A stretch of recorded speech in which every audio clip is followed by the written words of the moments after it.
here. Because we're drawing the blinds all the time. Good evening, everyone. Welcome to the Town of Camden Select Board meeting for January 21st, 2020. We will start with any first item, any public input on non-agenda items. Is there anyone here from the public? I think I know the answer. That would like to talk to any non-agenda item? Not seeing any hands. We will move to item number 2, which is Select Board reports. Taylor, would you like to start or not? Sure. I don't really have anything to report.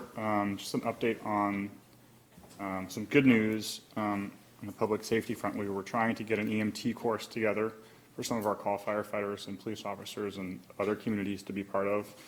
And we were able to get that worked out. The fire chief and Audra have a class set up through United Training that will take place in February. So there'll be 9 Camden firefighters, I want to say 6 Rockport firefighters, in addition to some Camden police officers, Rockport police officers, and at least 1 firefighter from Hope. Somebody in the town office as well is taking part of it. So there's at least 20 people that we're going to be able to get to take part of this class, which would be a basic level of training, EMT basic, and then the State Bureau of Labor grant funded most of it, so that helped a lot with the cost. I think it will be a really good value add for us in terms of first responders. Great. Allison? Yeah, not too much. The one interesting piece of news is that the State Historic Preservation Commission last week, was it, came out with their list of properties and historic places that they're going to be profiling during this bicentennial year, and Camden had 2 places on the list, which is the Chestnut Street Historic District. The whole point of it is to profile things that were present at statehood, so in 1820.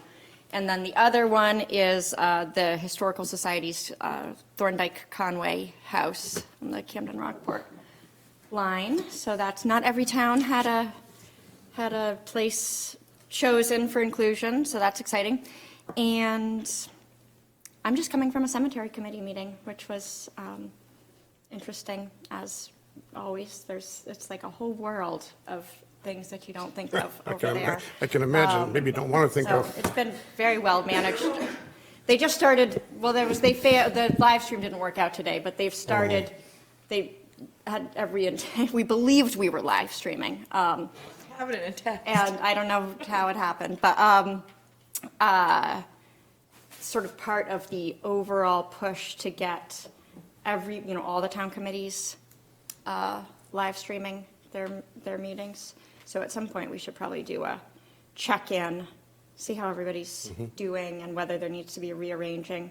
I've gotten a lot of feedback from members of the public that it's been useful. I know it's kind of scary for everyone, well, not everyone, for some people, but even if the total numbers of people watching aren't that large, a lot of the time it's the people that are paying attention that are going to be the ones watching, and then they help disseminate information, and that's what, it's not about getting 200 people watching the committee meetings, it's about getting, so when a town staff person or somebody on another committee that's working on a similar project can tune in, I think it really is positive, and so we should do an inventory of that. Sounds like a good idea. Good idea. That's it. Mr. Mark? A couple things. Energy Committee last week, lots of things going on energy-wise. Hopefully at our next Select Board meeting, there'll be a presentation by Janet McMahon from the Watershed School about the next steps for the Global Covenant of Mayors, which is basically, most people would recognize as Paris Accord, something the town is doing separately from what the rest of the country may or may not be doing. And so that'll be a very important presentation. Looking forward to that. And I should have said I had a long, great meeting with her. And It's interesting, the Watershed School, usually they spend part of their second half semester working on it, and the class that works on it is going to spend their whole second half of the year working on it this year. They're doing amazing work on behalf of the town, so thank you to them. Opera House Committee will meet next week, and it will be live streamed. And we'll be talking about booking and things that we'd like to book. So if you have any ideas, let us know. But in the meantime, there are shows coming. We hold these up, so if you can see them. Coming up on the 31st, Justin McKinney, who's a comedian. He's been on The Tonight Show a bunch of times, a bunch of other comedy TV shows. He was formerly a deputy sheriff with York County, so he has amazing insights and is a funny guy. And the TV show on Channel 6, 207, just did a 2-night presentation on him, I believe, last week. So that's going to be a really good show on the 31st. Winterfest, as we get close to the Toboggan Festival, Rustic Overtones will be the headliner for the Winterfest concert, and there will also be a free family movie, Ice Age, on February 5th at 6 p.m. Rustic Overtones will be here on Thursday, February 6th at 7:30. And then lastly, we're really all set this year now for the second annual Jazz in June Festival, which will be June 11th through the 14th, 2020. So far, people booked the Brubeck Brothers Quartet, which are the sons of Dave Brubeck, and they are playing the 50th anniversary of the Time Out album, which includes Take 5 and Blue Rondo El Turk. Great. That's going to be a great Saturday night situation.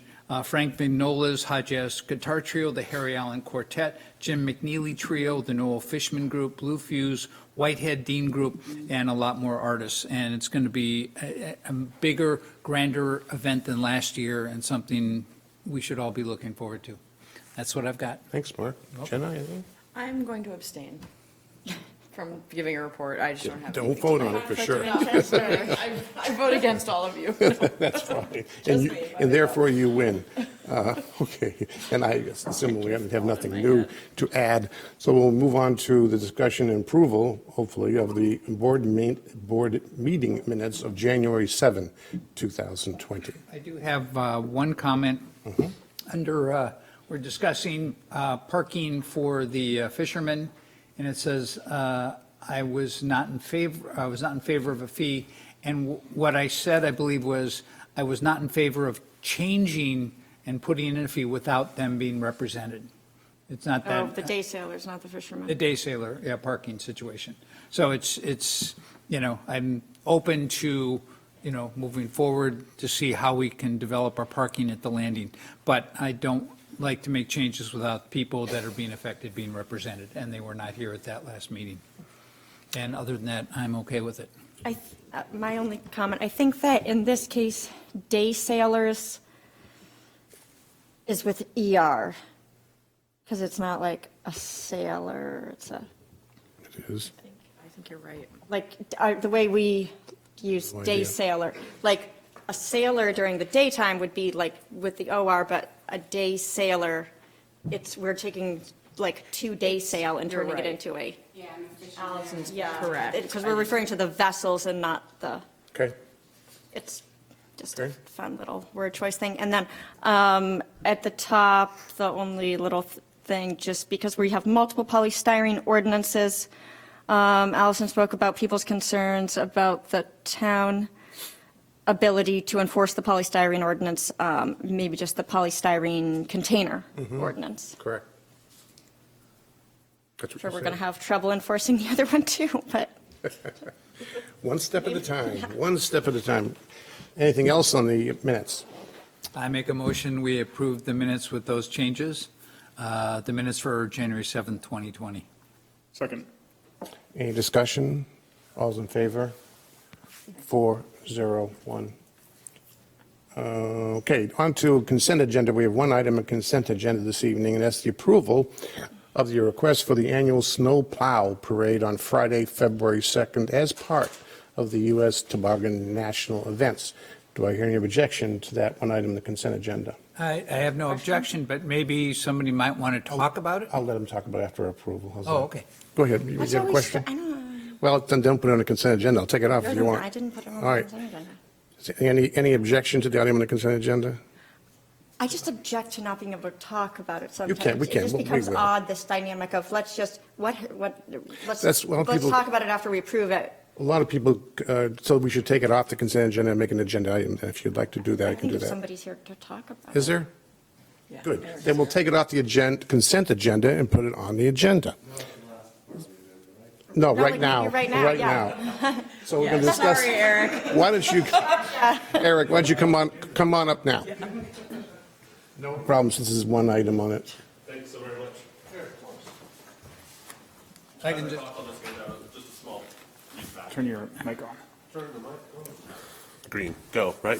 one thing to say, I was excited Stand to it up see a little you, bit. I was excited to see you involved with this in our Oh, packet. there's a whole. Oh, Thank you excellent. for getting involved in this. Well, as I wrote this letter Nice to you paper. for approval, I stood kind of solo, but since then, I actually stand as a representative as the Camden Area Business Group, as I am a board member still with that group, and I think it fits our resume well to continue just little things that we can bolster up weekends and things to do for travelers to Camden as well as local residents. Approximately 3 years ago, actually it'd be about 3 years ago to the date, Winterfest was kind of blowing up. And we were looking for new ideas to make Winterfest a big event week that would then end with Toboggan Weekend. That's when you saw Maine's Mardi Gras at the time come alive. And we were looking for other events. And just through conversation with Karen Brace and I, I'd come up with this Snowplow Parade. Wouldn't it be kind of fun? And we found ourselves in front of Fisher Engineering, who helped us kind of lead the parade that year. They did a big plow wrap, and it followed a big snowstorm, and we were still very successful with about 11 plows that first year. But it's since grown in the tune of closer to mid to late 20s for attendance. And it's just something that's a lot of people still kind of talk about. It's unique. I think it puts Camden on the map personally. And it was really, really interesting, even that first year, 11 plows, as I kind of walked down alongside the trucks just to make sure things were pacing, to see how well attended the spectators were. It was like as big as Christmas by the Sea. I mean, just wall to wall.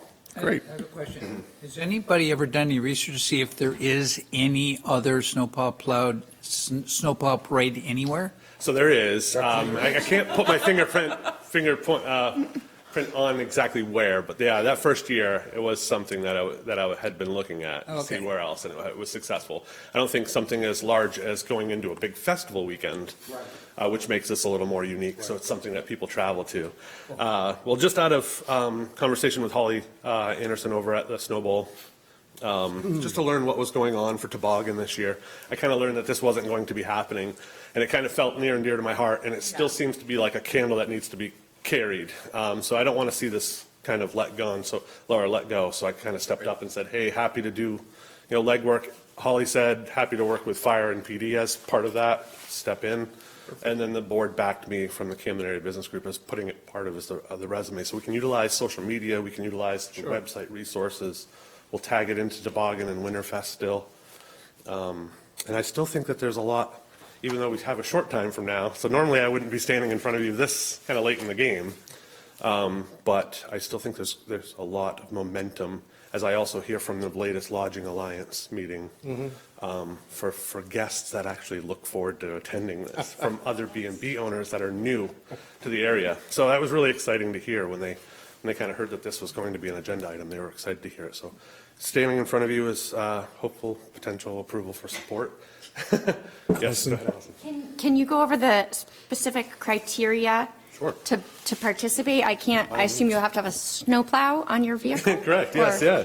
So Can you that's, build your own snowplow just to get in the parade, or is it only for, I would love to see that. I think this is a unique cardboard parade that really snowplow. doesn't have anything. As the Definitely. insurance will cover it. As long as insurances are covering.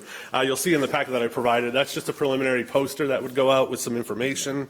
Obviously, a lot of social media content would have to follow, but then there's also attached would be the application. Right. There's a big emphasis in there to make sure that there's nothing thrown from snowplows or floats if people create floats, just to stay in tune with the state's parade kind of legalities. We don't want anybody hurt. We want it to be fun. Everybody's encouraged to decorate the plows. I mean, you've seen them before. They're lit up with lights. People have dressed. Some people have people walking around them in full theme of the plow. Again, yes, would love to see it. Somebody dress up their vehicle, put a big cardboard plow on it if they wanted to, but there are Ponies certain, and things like that are okay too? there are certain Okay. requirements as far as needing the minimum of 400,000 general liability insurance coverage, naming the town of Camden as additionally insured, and then there's the proof of insurance coverage must accompany the application. So also, on top of that, if it's a company that's going to have a driver representative, it has to list the driver Right. on that copy. What about for non-commercial entities? Same. So I'll have to list 100,000 in general liability? So no Boy Scouts groups or things like that, or maybe they do have that kind of insurance? They could probably do it But- just for the parade application. It's probably. much like an entertainment, where someone's going to have, Just have to say, pay the like a premium. bar. Call They your can- insurance company and you can, Yeah. For one additional time. coverage for the night. Yeah. Correct. Okay. So it goes off without a hitch. Usually it starts right, we put it together, line it up around Virginia Avenue. Right. So we'd have PD starting somewhere around the stop and go light. Right. It would travel down Main Street through, up until High Street, Got it. flashing light where it would disband and end. Got it. Ask for any of this stuff for I feel like it was much easier to get into the Christmas by the Sea parade when I've done it before. This is actually the Christmas by the Sea parade with my logo on it. So Oh. I just asked Holly Yeah, I just slipped to through kind the of cracks. put my name and contact information on it as Yeah, the I lead. didn't remember the $400,000, so I didn't remember that either. I wasn't probably paying attention either. this but- looks like a pretty the standard Christmas by the parade Sea sign parade? up, just No. having done Oh, quite a I few see, I of those have. in my Owl's Head days. It looks Yeah. pretty straightforward to me. Demonstrate. But I mean, the biggest thing that was different from this and the Christmas by the Sea parade was to have Right. that attention to Oh, sure. candy and items thrown. Yeah. Good idea. Yeah. Good idea. That's not, does it say not allowed? Ready for a motion? I am. I don't know why I'm so interested in this, but I would, I have like more questions, but I'll stop. I would like to make a motion that we wholeheartedly approve the request to hold our annual Snowplow Parade on Friday, February 7th as part of the U.S. Toboggan Nationals events. Second. Discussion. All those in favor? 5-0, Kendall. Thank you so much for doing this, Eric. I really appreciate it very, very much. Yeah, thank you. Maybe the sidewalk plow would be good in that. My Oh, favorite. I think Are we so. going to participate? I, I'd like to learn to drive. I've always wanted to drive that. I I'm know obsessed with it. You can do like a Shriner's car style routine with it. onward and I'll fight upward. you for it. A what style? Shriner's style That would routine. be- We could totally. The next item on the agenda will be a discussion with the Charter Commission updating us on its tremendous progress. No, it wasn't mine. It's popular. No, it wasn't mine. Good evening. I'm Deb Dodge, Chairman of the Charter Commission, and Lowry Sargent is here. He's Vice Chairman of the Commission. And we're here to bring you up to date on our work so far and how we expect to move forward. We realized that we got off to a slow start back in August. Unlike most town committees, there really was no ongoing committee work to pick up on. No existing committee guidelines to go by. We were actually sort of all starting from scratch together as new members. There had been numerous amendments since the last major update to the charter, which was in 1979. So we were really not sure if our mission was just to fix a few inconsistencies and some obviously out-of-date sections, or take a more comprehensive look at the charter. As we started to review and move through the charter article by article, our task became a bit clearer to us. Can we make the charter itself clearer, easier to understand, more user-friendly? And there are numerous sections with very cumbersome language, but it's much more than copy editing that we're talking about now. We also realized that it needed to reflect reality. How are we governing today, and where it doesn't match the charter probably ought to match how we're governing. Are there some best practices, such as in the finance section, that should be included in the charter? And are there any changes that can be made to help the government, town government, be more responsive and more efficient? We've made good progress, even though it has been much more time-consuming than anybody thought it was going to be. Plus, we've been shorthanded. We lost 3 of our 9 members, and we plan to confirm 3 new members there next week at our next meeting, so we'll be back up to full strength, which will be very beneficial for the work. Our work to date has benefited from input such as your list, a similar list, and a good session with Audra. We had a session with Bill Kelly. We've had great input from Roger Moody, who is continuing to help, even though he's not officially on the committee. He wants to participate. We've done research on how other Maine towns have approached governance. We've even had some conversation with a couple of town managers on some specific areas where we had some questions. And we've already gotten some good input from citizens that are not on the commission. All of our articles are really sort of in working rough draft mode. And once we move from that stage to a more polished draft stage and Bill Kelly has a chance to review it, we will then begin public meetings. We need to have a preliminary report before we can do that, and Bill Kelly needs to take a look at it before we really go to any further steps. I'm going to take a break here and let Lowry give you a few specifics, and then I'll come back. Thanks, Deb.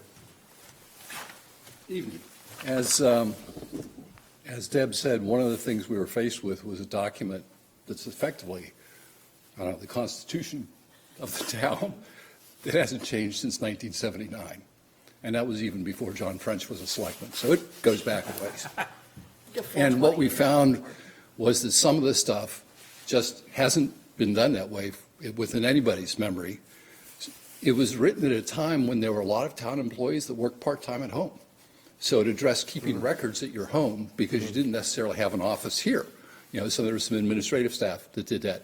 And there are sections that just flat out were unnecessary. There's an entire paragraph in there talking about when the town's fiscal year changed in 1990 and how they were going to adjust the change because there was a, 3-month hiatus or whatever, switching from the old fiscal year to the new fiscal year.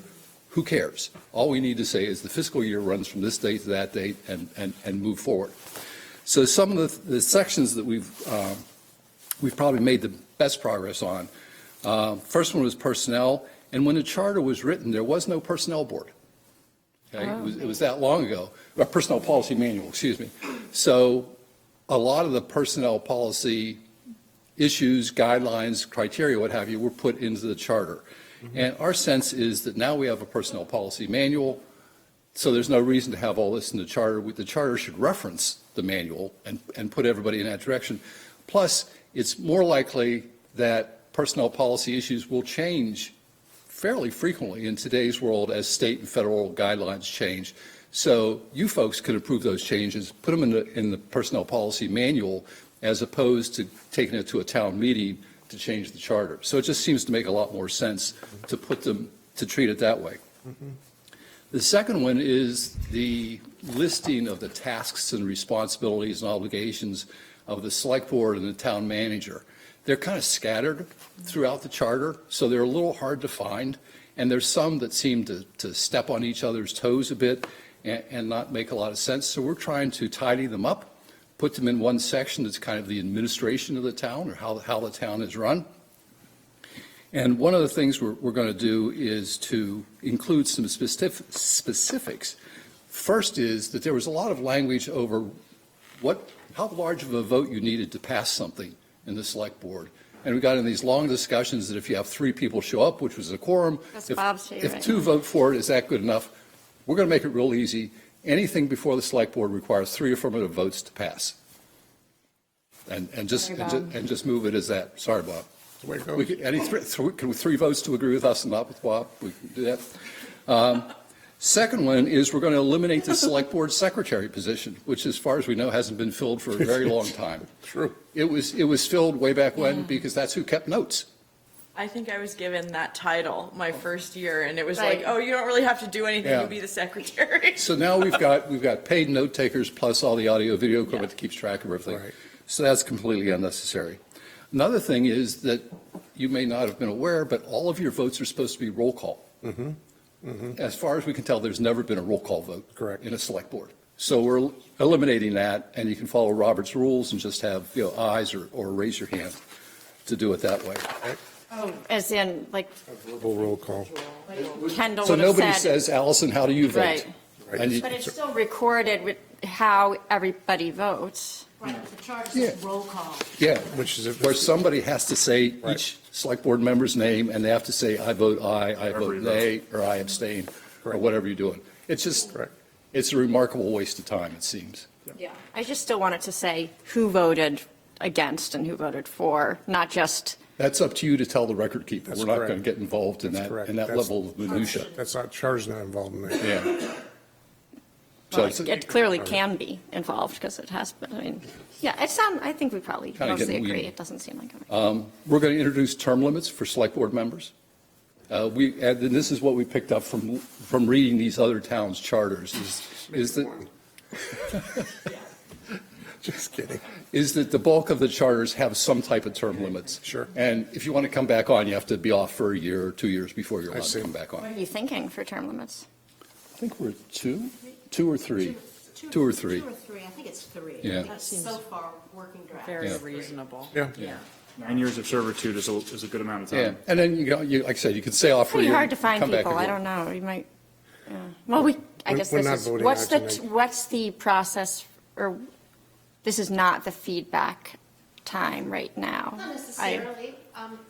No, because you'll have lots of opportunities. We can come to a meeting, of course, whenever we want, or provide written Yep. feedback, or Yep, Come to your house. yep. knock on your door. We also want to provide for specific attendance policy and a select board recall provisions. So if there is someone who's got bad attendance or bad actions such as graft or bribery, there's a process where they could be recalled from the select board. I see. Most of the towns have something like that. They do. And it's clearly not there to remove somebody because you just disagree with them, or you Right. don't like the way they vote, Right. or whatever. This is stuff for, I hate to use the words of high crimes and misdemeanors, but this is for stuff that's seriously bad actions. To give the town could initiate it, the select board could initiate, but there'll be a process identified and how that happens. Also, we're going to change it so that the town manager will now prepare a 10-year long-term capital improvement plan identifying the costs and the work to be done via those costs. The current plan assigns that responsibility to the planning board for 5 years, for a 5-year plan that's rolling forward. And to the best of my knowledge, the planning board has never done that. And it really is more of a town manager function, since the town manager has a closer handle on the costs and what infrastructure is going to need replaced or upgraded. A lot of the capital improvement plan is already that long, Sure. Yeah, but the charter specifies the planning board puts it together. and for 5 years. Right. So we thought. Typical for, that seems like a high level of micromanagement for the charter. But Well, we felt that it was one of the large tasks that needs to be done. And rather than people kind of fumbling around from year to year and deciding who should do it, and it seems to be very clear that it's a town manager task. And the town manager, I would assume, would ask And I mean, I other think it's managers to pretty assist. normal for towns to have that requirement. It's kind of like preparing a budget, It like, is. you know, there's requirements in the charter for how the budget is prepared and who does what. And it's similar with, you know, long-term capital planning. I think it's pretty, The only I mean, difference, from the ones you reviewed, a lot of them have that requirement in some form or fashion. changes a lot. usually it's only 5 or 10 years. That's debate whether it should be 5 or 10. That's a detail we'll get into later. But they all have it. right, it just changes a lot based on priorities, obviously. Sure. So It's updated every year. Yeah, yeah. Clearly, you know, if you're looking, We're doing it your now. focus 1 year out should be Yeah. pretty sharp, 10 years out, Yeah. more fuzzy. Yeah. And as you move along, you'll bring it more into focus. And some things, you know, if we're lucky, maybe some things get funded by the feds or the state, maybe some things. Right, I get certainly cured in understand and the of benefit themselves. of capital planning. I was just more thinking about we know that it's been an element of the charter that's just been completely ignored because, in general, people in Camden don't appear to be that interested in reading town documents and really, some people are, but we don't have, there hasn't been a lot of outrage or discussion about the fact that people are noticing that the planning board is not completing their charter mandate of this 5-year planning thing. So when we put a bunch of things in the charter that are required and then we haven't really shown that we've been able to go back and look at those things and. Well, I think that's a fair comment about the entire charter. Thank you. Document. Yeah, exactly. It's a document that sits there, and every now and then somebody says, gee, I wonder what the charter says about this. And they're Exactly. fumbling through trying to find it. I might want to use this. I mean, there's a lot of stuff that we just don't do. Yep. We Right. just don't do. And what we did is when we found something in the charter where the charter said, thou shalt do this, we would check and find out whether or not that was a state requirement. Because in some cases, if it's a state requirement, we don't have a choice. Right. But if it wasn't a state requirement, we'd say, well, how do we actually function, like the roll call vote thing? That's not a state requirement. Right. For whatever reason, that was put in there. So we checked on that, found out it wasn't a state requirement, so it's okay just to have a regular hand vote, like you would have in most any committee. Sure. On the financial side, we have some of these things we need to review with Jody, and we just haven't done it yet because we wanted to get a little bit more polished before we met with her to get her input. But we want to have a kind of a scripted invoice review and payment process. There have been times in years gone by where we could have had a better system, and I think that it's a good place to talk about how invoices get approved, how they get paid, who reviews them. Very simple, clean and tidy, just 4 or 5 steps, but we would like to have something that's standard. In the charter, though? I don't know where else you would put it. Town policy. Are you, yeah, I mean, I know, I'm thinking about like the warrant procedure now. We go in and there's this whole stack and it takes, what does it take now? We just changed it. 3 select board members have to. Correct. I guess that's how it's been. For a while, we were trying to do all 5 select board members have to sign it That's not before what it the gets charter put away. That's not what the charter says. But it doesn't, this was an above and beyond thing that was decided. We think the charter should say the way it's being done, Yeah. and then we should do it that way. Well, that's where you need to talk with Joey. She'll give you this Because information. if you have things that don't match, Yeah. What is the if the charter? policy says all the stop signs should be red, and we make all the stop signs green, the town's liable. And that's not a good idea, generally. It just seems like to put that seems, I mean, we constantly as a select board and as a town manager have this back and forth. What is operations and what is policy level? And there's always a desire from the select board, I think, and just human nature, to get involved in little things here and there and then we have to stop and say, well, hold on, is this an operations thing? So I guess that's the question I'm asking. Is the process for reviewing and paying invoices more of an operations thing that we hire a professional to Audit. come up with is that something that a good town manager comes up with a system that works for them based on evolving best practices and evolving technology? Or is the charter the best place for? That's a question, and Yeah. I think as ours says, as we talk to Jody about it, we'll That get first. feedback on it. I would do that first because it is a gray zone. It's a big gray zone. Like, are there things that every town should do that aren't going to change in 20 years? Yeah. So, and if there are, we should have them in our charter, but. Okay. The next thing is we're going to eliminate the Budget Committee Nominating Committee. Yeah, Wacky committee. you can do that. And what we propose instead is that the Budget Committee will become a committee of 9 members, not 27 or whatever it is now. 20-something. And they will be selected like every other committee member is selected. They will submit an interest form to the select board. The select board will choose who is on the Budget Committee. And we will also allow Budget Committee members to serve successive terms, because right now they're not allowed to, I see. and yet they frequently do. And I think that's probably a good thing, that we have people with experience, but it's prohibited by the charter. Keep going. We're not going to vote on it tonight. We're going to clarify the administration of unexpended balances and fund transfer. And we got some guidance. Kenny Bunkport in particular had a really good phrasing about that. So that's one thing we want to weave in, because there seem to be sometimes discussions about that. And we also want to clarify the endowment fund management, gift management, and benefit distribution, because it's just kind of not addressed. So That's a donor-driven thing in some cases, but. Yeah.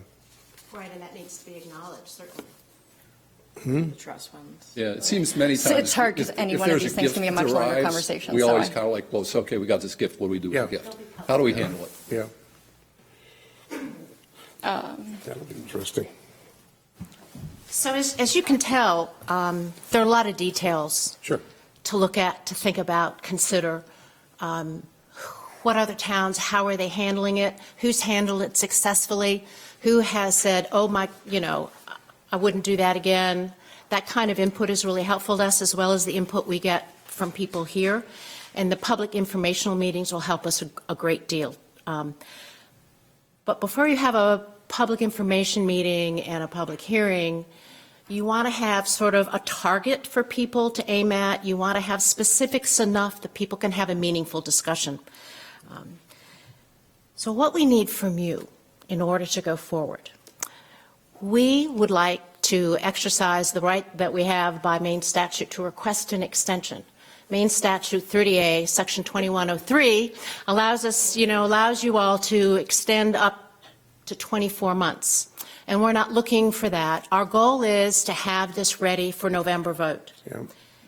And we won't be able to say there wouldn't be enough people voting on it come November. But that means that this has to be ready certainly by the beginning of September, because that's when you all set the ballot, if I'm not mistaken, which really means our final report to you would be August. So if you back up from that, we're talking about public hearings in July, public information in June, and we need to be able to give Bill Kelly time before there's public information meetings to take a look at what we've got so far. Yeah. So what we would like from you is a motion and approval to give us an extension to have our final report, which means giving it to you to put on the ballot by August the 30th. I think that would, August 30 day, whatever the last working day of What August is. exactly extension are you verbalizing here? I'm trying to understand. Are you talking about a number of months more from what we have now, or is it a certain date? No, it would be months from when we were appointed, which is June. Okay, So that's a 14, well, yeah, you're close. you could do no, because the extension is up to 24 months, which is 2 years. Well, the only, That's the extent, that's not The only- total time, that's an extension of the only 24. reason, Extension up to 24, the statute says, may extend the time limits for preparation and submission of preliminary and final reports of the Charter Commission for up to 24 months after the election of the commission. but right now you have 14 months from the original date. Is that correct? That's what we're asking Okay. for. Oh, you're asking for 14. What does the statute say for the original? Up to 24. Yeah, but what? The preliminary report is due in March Oh, okay. So you're asking for 14? from election, it would be From from the June. date where you're elected, From from June, June. which would mean, Right, Is that enough? end of August. yeah. They can always ask for another We one, could come right? back if we needed to, but Okay. Well, Gives you a goal at least. that's the date we're going to try to reach.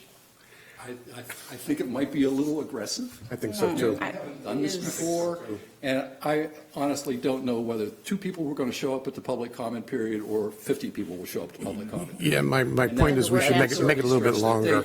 And it's unfortunate that we have these huge lead time requirements for printing the ballots and all that kind of stuff, that we have to be really done by the end of August Yeah. to be on the ballot in 2.5 months. Yeah. There's no reason to rush I this. think there's no, yeah, we should give you a little bit more, don't make it too tight on You yourselves. want to give us an extension up to the 24 months, and then, which means if something happened, life does intervene. It does.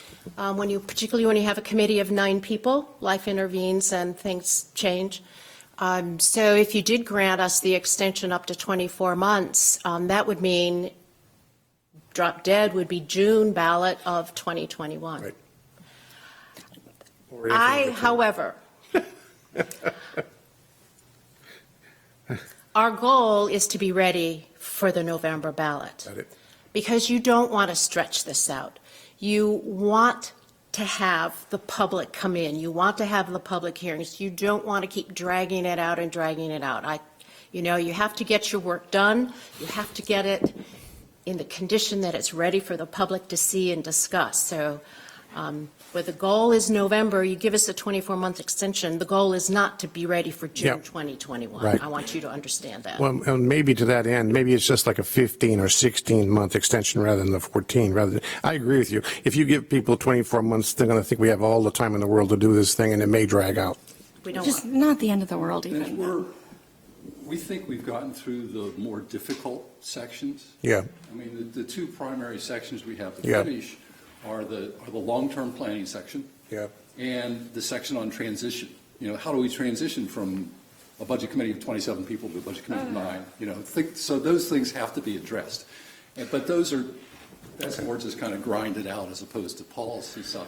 But we're changing over a third of the committee. Wow. So we've got a third of the committee hasn't seen this stuff yet. Right. Because Well, they're brand new. go ahead, Taylor. I was going to make a motion when you're Can we, ready. are we going to be able to talk about substantive things at all here, or is it just going to be about the? I don't think this is the This is the not the time time. to. You haven't seen No. written copies of this. I think it's sort of premature for us I to would have agree. a substantive discussion with you about what the individual Well, items are. If you Very high have, level, just. if you have concerns about specific things, I mean, obviously you're reacting That's my very personality. dramatically to the budget I committee. don't care about the budget. reduction. No, I think we have to have something we can say. Let me not ask a- this it's question. just a- What would be the next step to have something before so we could have a substantive discussion on something that's written that we could review first? I think once we get past our rough drafts. it's not at all. It's not about the details of it. It's about whether or not you're going to look at the big existential questions or not. Has there been discussion about, is this form of town government working? There have been really interesting things written, even just in the Camden Herald over the years, about, does this select board form of government really work for us? And we have a really, really low participation rate. It works really well for the people that already know how it works. But most of the people in Camden never interact with this because it's the learning curve to get to understand just about how town meeting works and all of that stuff. It's a very steep learning curve. The chances of somebody even knowing what it means that we're having a charter commission and what the different forms of government are and the pros and the cons, it's the only people that are likely to participate in that are the people that are already really well informed. So we have like 40 people voting on our town budget sometimes. It's a very high. Should we have a quorum for town? Should we be a city council? Should we? Quorum. And we did research on what other towns do. Right, Quorums, because there seems to be, from time to time, dissatisfaction when an item comes, especially like a special town meeting, and there's 12 people sitting out there making a decision in a special town meeting. Right. And what can happen. Right. And we looked at, 15, 18 towns. Yeah. It's like 2 of them have quorum requirements. Period. But that's Town all meeting. for select board forms of government. What I hear the most. No, that's for town meeting forms of government. Town meeting. Select board forms of government, you have to have 3 people. No, city, select board usually corresponds with a town meeting form of It's called government. a town What meeting I'm form of trying to government. It's say not is called a the select board quorum- form of government. I think the other towns have said, there's no way we can require a certain quorum. Contrasting with Otherwise, we city may never councils, have a not with. meeting. I guess Allison's question is a 30,000-foot level question, and Yeah. the question is, Have we had that discussion? Yes. We have had that discussion, and the very first kickoff after we had an organizational meeting was having Bill Kelly come in and talk to us, even though we had the information from MMA for us all to read. We had that discussion with Bill Kelly, and he helped talk to us about those forms of government and the differences between them. The consensus in the Charter Commission, when we had 9 members, was that the town meeting, town manager, select board form of government serves the town well. I'm not ready to get in, and I don't know whether That's it's the perfect. time to have the discussion, but truly, when you think about the fact that perhaps 30 people come to vote on the budget at town meeting, if you had a city council form of government and you had 5 city council members, you could have as few as 3 voting on the budget. So I think if you need to step back and think about, and if you move to that way, there are some towns that have city council form of governments that have very rigorous process before they get to that point. And that isn't impossible here, but we also have a number of very public meetings about the budget, all during the budget committee process. Plus, I'm not arguing for it necessarily. no, I'm I just saying wanted that to- we was have curious looked, if we you- have looked at it, and Yeah. you have to look at, as you said, the pros and cons, and there are some cons to a city council Oh, form of there- government, yeah. particularly if your concern is apathy, because I'm not so sure that a city council form of government cures an apathy problem. No, and I didn't mean to infer that I was necessarily advocating for it. One of the things that I hear the most from people is, why can't you do what Belfast is doing? Why can't you do what Rockland is doing? If your goal is progress, I mean, it depends. I love the town meeting form of government, but I feel like it's because I understand very well how the system works. I know how I could use that. If I'm ever not on the select board, I know how easy it would be just to rally up a bunch of my friends and get them to go to town meeting. And it works really well for the people that are already involved. But I oftentimes hear people wondering why it's not just like the other form of government that they're used to, where you're voting for people to make decisions, because now people don't have as much time to become experts on this ordinance or that ordinance, and a lot of the time they would just prefer to, there are things I'd rather have you decide for me, Deb, than vote on myself. But that was my main question, is did you look at that, and maybe in some write-up that you eventually do? We have to do a final report, and that's one of those things that goes into the final report that substantiates why perhaps you're sticking with, or you believe that the town meeting, town manager, select board form of government is the best one. Deb, was a hybrid looked at? Yes, and there is an example of, some hybrids out there, and a number of towns do it differently. Kennebunk, for instance, which is about 12,000 people, much larger than we are, they're still a town meeting form of a government, but they do the process differently than we do. Bar Harbor is a city council form of government, but the town meeting still votes on the budget. The city council doesn't finalize the budget. Right. So there are those variations out there.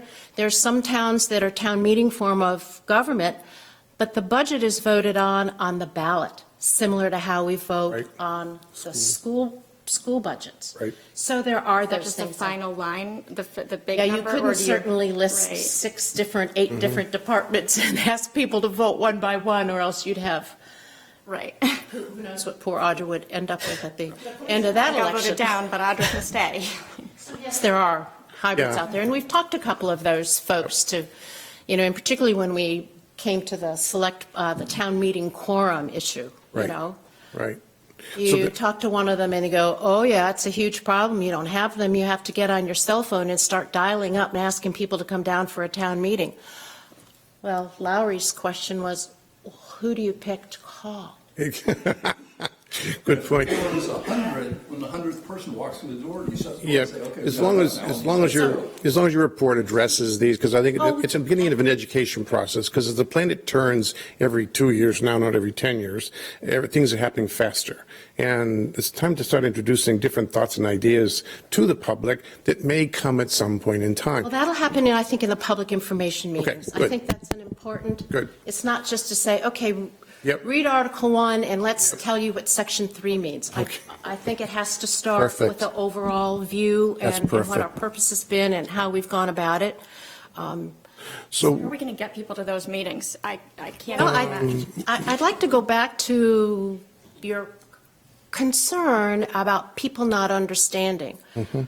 We have a select board here, and you all are meeting here, and I think one of the things that you can do is to help educate. I mean, honestly, when there's a new law passed, there has to be promulgation.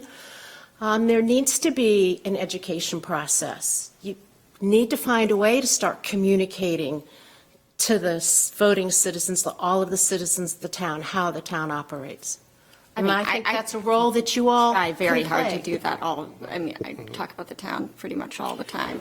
I think that's a great question. I think we struggle with that every month. I know. How to get information. You know that, Deb. You've been sitting in these chairs. So Been in your shoes. You too, Lowry. But anyway, so we'll look forward to some kind of something substantive to begin chewing on in about a month and a half, 2 months.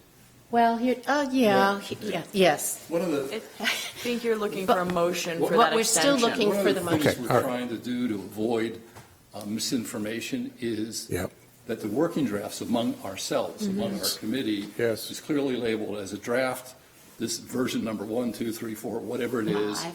and with a date on it, okay? And it's the old thing we used with the planning board, where blue is the new stuff, red with a line through it is stuff that's removed, and it gets circulated just among ourselves. But what happens is the person who wrote that, because we've got certain people on the committee that are in charge of certain sections, they create a PDF, send it to Janice, and then Janice distributes it. So we don't have to worry I that see. somebody on the committee inadvertently distributes something and maybe see. doesn't get it to all the committee members. I see. So that's a way for us to, because, we're eager to get public comment, but kind of not on stuff that we're not close to being finished with Sure. yet. Things that are truly very, very rough drafts. So you're looking for a That's a motion? good time to get public comment before you. But if it's something went out that we didn't intend Yeah. to go out to the public, then that's just not productive. Well, that's one of the reasons we're getting the Work extension. product. We want to make sure that what we put in front of the public is something that is clean enough, in good enough form, that they can sink their teeth into it and respond to. Open-ended questions don't get you the kind of answers you want. Right. Depends what It's kind too of well. answers you're So you need looking for, but- are you looking for motion for Yeah, we are. specifically, what are you looking for, 14 months? Are we going to go for the, I was going to suggest that we extend by 24. Say up just so to they have it. 24. Yeah, We know knowing that their your goal goals is are. November, of course. Yeah. Rather than say number of months, let's pick a date. Because it then to- nobody's sitting here trying to count what's what. August 31st is a Monday. We could start by extending to August 31st, 2020. If you're talking about trying to do November, and then we can extend it if you need it. When were you, it was June 14th that you were, I was thinking about the 2021 June town meeting, what that date is. Right. And then backing up to Right. when anything has to be finalized on the select board in order to be put on the ballot. Right. It's got to be end of August, This coming August. Yes. Yeah, if we're going to do it for this because November. if we have to do a public hearing and then finalization and the printing. I'm fine with that, and if Usually we, they print it like the 20th. July comes along and, we've had such incredible turnout and can modify. hue and cry from the Yeah. public, and we have to make some serious changes, we'll come let you know. Taylor, do you want to modify your motion? Yeah, so we think the end of August 2020 will be sufficient for now. Yes. Okay, so I move that we extend the commission for the Charter Commission through the end of August 2020. Second. Discussion? All's in favor? 5-0. And Deb, obviously, thanks for all you all have done, and we certainly understand that why the three other people had to pull out because of personal reasons and others, so we Work understand reasons, that. and partly because a it's, lot of work. A lot of work. because and- of being so time-consuming, somebody took on a new job, somebody else had a very serious job involvement that they needed to devote all their time Yeah. to, so. You've taken a very professional approach to doing this, we thank Well, you. thank you. We really need you, the county charter is really something, and I bet you There are can lots work of really- wonders on. There's some really good charters out there.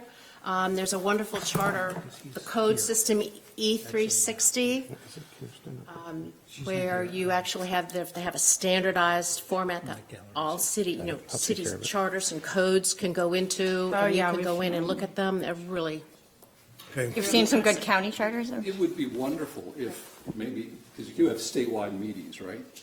If the state could issue guidelines to all of the towns and say, here's just the format of your charter, because. That would be great. It would be wonderful. To be It'd be so easy for us to look and say, oh, here's how they handle repaving the streets, or whatever it is.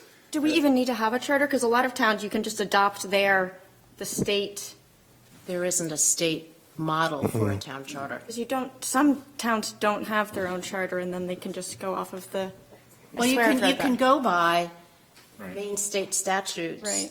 In section 30-A, which Right. is basically the municipalities and counties section, plus there's 20 or 22 that have other things that govern. But it would be tough to be in the town attorney's shoes or auditor's shoes if every time you want to decide to do something, you have to go flipping through the Maine revised statutes to find out if this is exactly how you want to do things. Although, yeah. All right. I have not seen a model charter in the state Oh, I statutes. didn't I've been realize. through it. Probably no such thing. Thanks so much. Thank you very much. I'm going to just modify the agenda slightly because we have one member of the public here tonight, and move that item 7 be next, which is a presentation not from Kirsten, but by Colin. And that's Art walk. with respect to the Downtown Art Galleries organizing a Camden Art Walk on the third Thursdays from May to October. Thank you, Colin, and welcome. Thank you. I thought it was going to be scarier, but I know 4 of you, so it's actually not so bad. And it also feels like small potatoes compared to all the town charter stuff. But basically, Involved in the town charter. I plan on being Colin's really going to involved in sign that right up. process. He's signing right up for that. Yeah. Introduce yourself. All right. So my name's Colin Page. I own Page Gallery that opened this past May on Bayview Street. Thank you for your time tonight. In 2019, when we opened the gallery, Carver Hill had opened the year before, and when we started doing openings, our opening receptions turned into pretty big town events those nights. So the other galleries started getting involved. Camden Falls Gallery, Small Wonder was doing it, DAC Designs, Leslie Curtis, and then Owl and Turtle was also staying open Thursday night. So Bayview Street and some of the galleries started getting kind of a thriving evening activity going on those nights. Last year, the openings were kind of randomly chosen. So this coming year, the galleries have all gotten together and talked about having a more organized third Thursday art walk. And we've been putting together a logo, which is attached, sort of a first draft of the logo. And the First National Bank has been talked to us about sponsoring and has already donated $5,000 through the chamber to help with advertising and promotion and printing banners that we can try to get the word out. So there's been a lot of support, both from people coming to the openings and also from other business owners. And I love that the bank is so excited that they saw everything we were doing with our own openings and wanted to help us give it a boost. And I think it's been, I'm biased because, I own a gallery, so people have been coming to me saying good things, but it has felt like there's been a lot of excitement about this idea, and all summer while we were doing our openings on these random Thursdays, people kept saying, we need a regular art walk. We need our own art walk in Camden. And it's, following Rockland's model where people come out for the first Friday there, and right. The restaurants are all full, the shops are all open, that we go to the candy shop and get ice cream with the kids for the art walk. It's not just the galleries, but I think it really does help the town. So what we're asking of the town is we're having the First National Bank is paying for 24 by 48 inch banners, which is the same size as the SIF banners. And we're asking the town to hang those banners in the weeks of the art walk. Mm-hmm. I wrote the dates of each one on the bottom. I don't think there are conflicts, but I don't know what other events you guys have the banners up for, but the ones I mostly know of are toboggan races and SIF. The Adventure Advertising made SIF's banners. There's there's an invoice quote on the back handout, which is an estimate for the cost of the banners, and that from Adventure Advertising, it's a little pricier than we could do online elsewhere, but we'd rather support the local businesses. And Adventure made SIF's banners, would be the same quality, same nice materials, they have beautiful banners. And we're looking at 12 banners, which is about every other lamppost along Main Street in town. You said First National Bank is paying for the banners? Yes, yeah. Any street closing proposed? No, I'm sorry. Yeah, I don't know. Let him finish. We've talked about that. Like some of the galleries have talked about how fun it would be to close part of Bayview and make it kind of a street party. Since most of the galleries from Camden Falls kind of being down the alley on the harbor front, and then Carver Hill, us, DAC, Leslie, we're all like kind of the same little section of town. I think it'd be fun to do that at some point, but we're not there yet. It's hard. Artists aren't great to organize anyway, and gallery owners are the same. So. Yeah. This is great. This is so exciting. Well, I have a comment. I attended a number of the openings this summer, and I think it's essential we do this because there were more people that can fit in one gallery.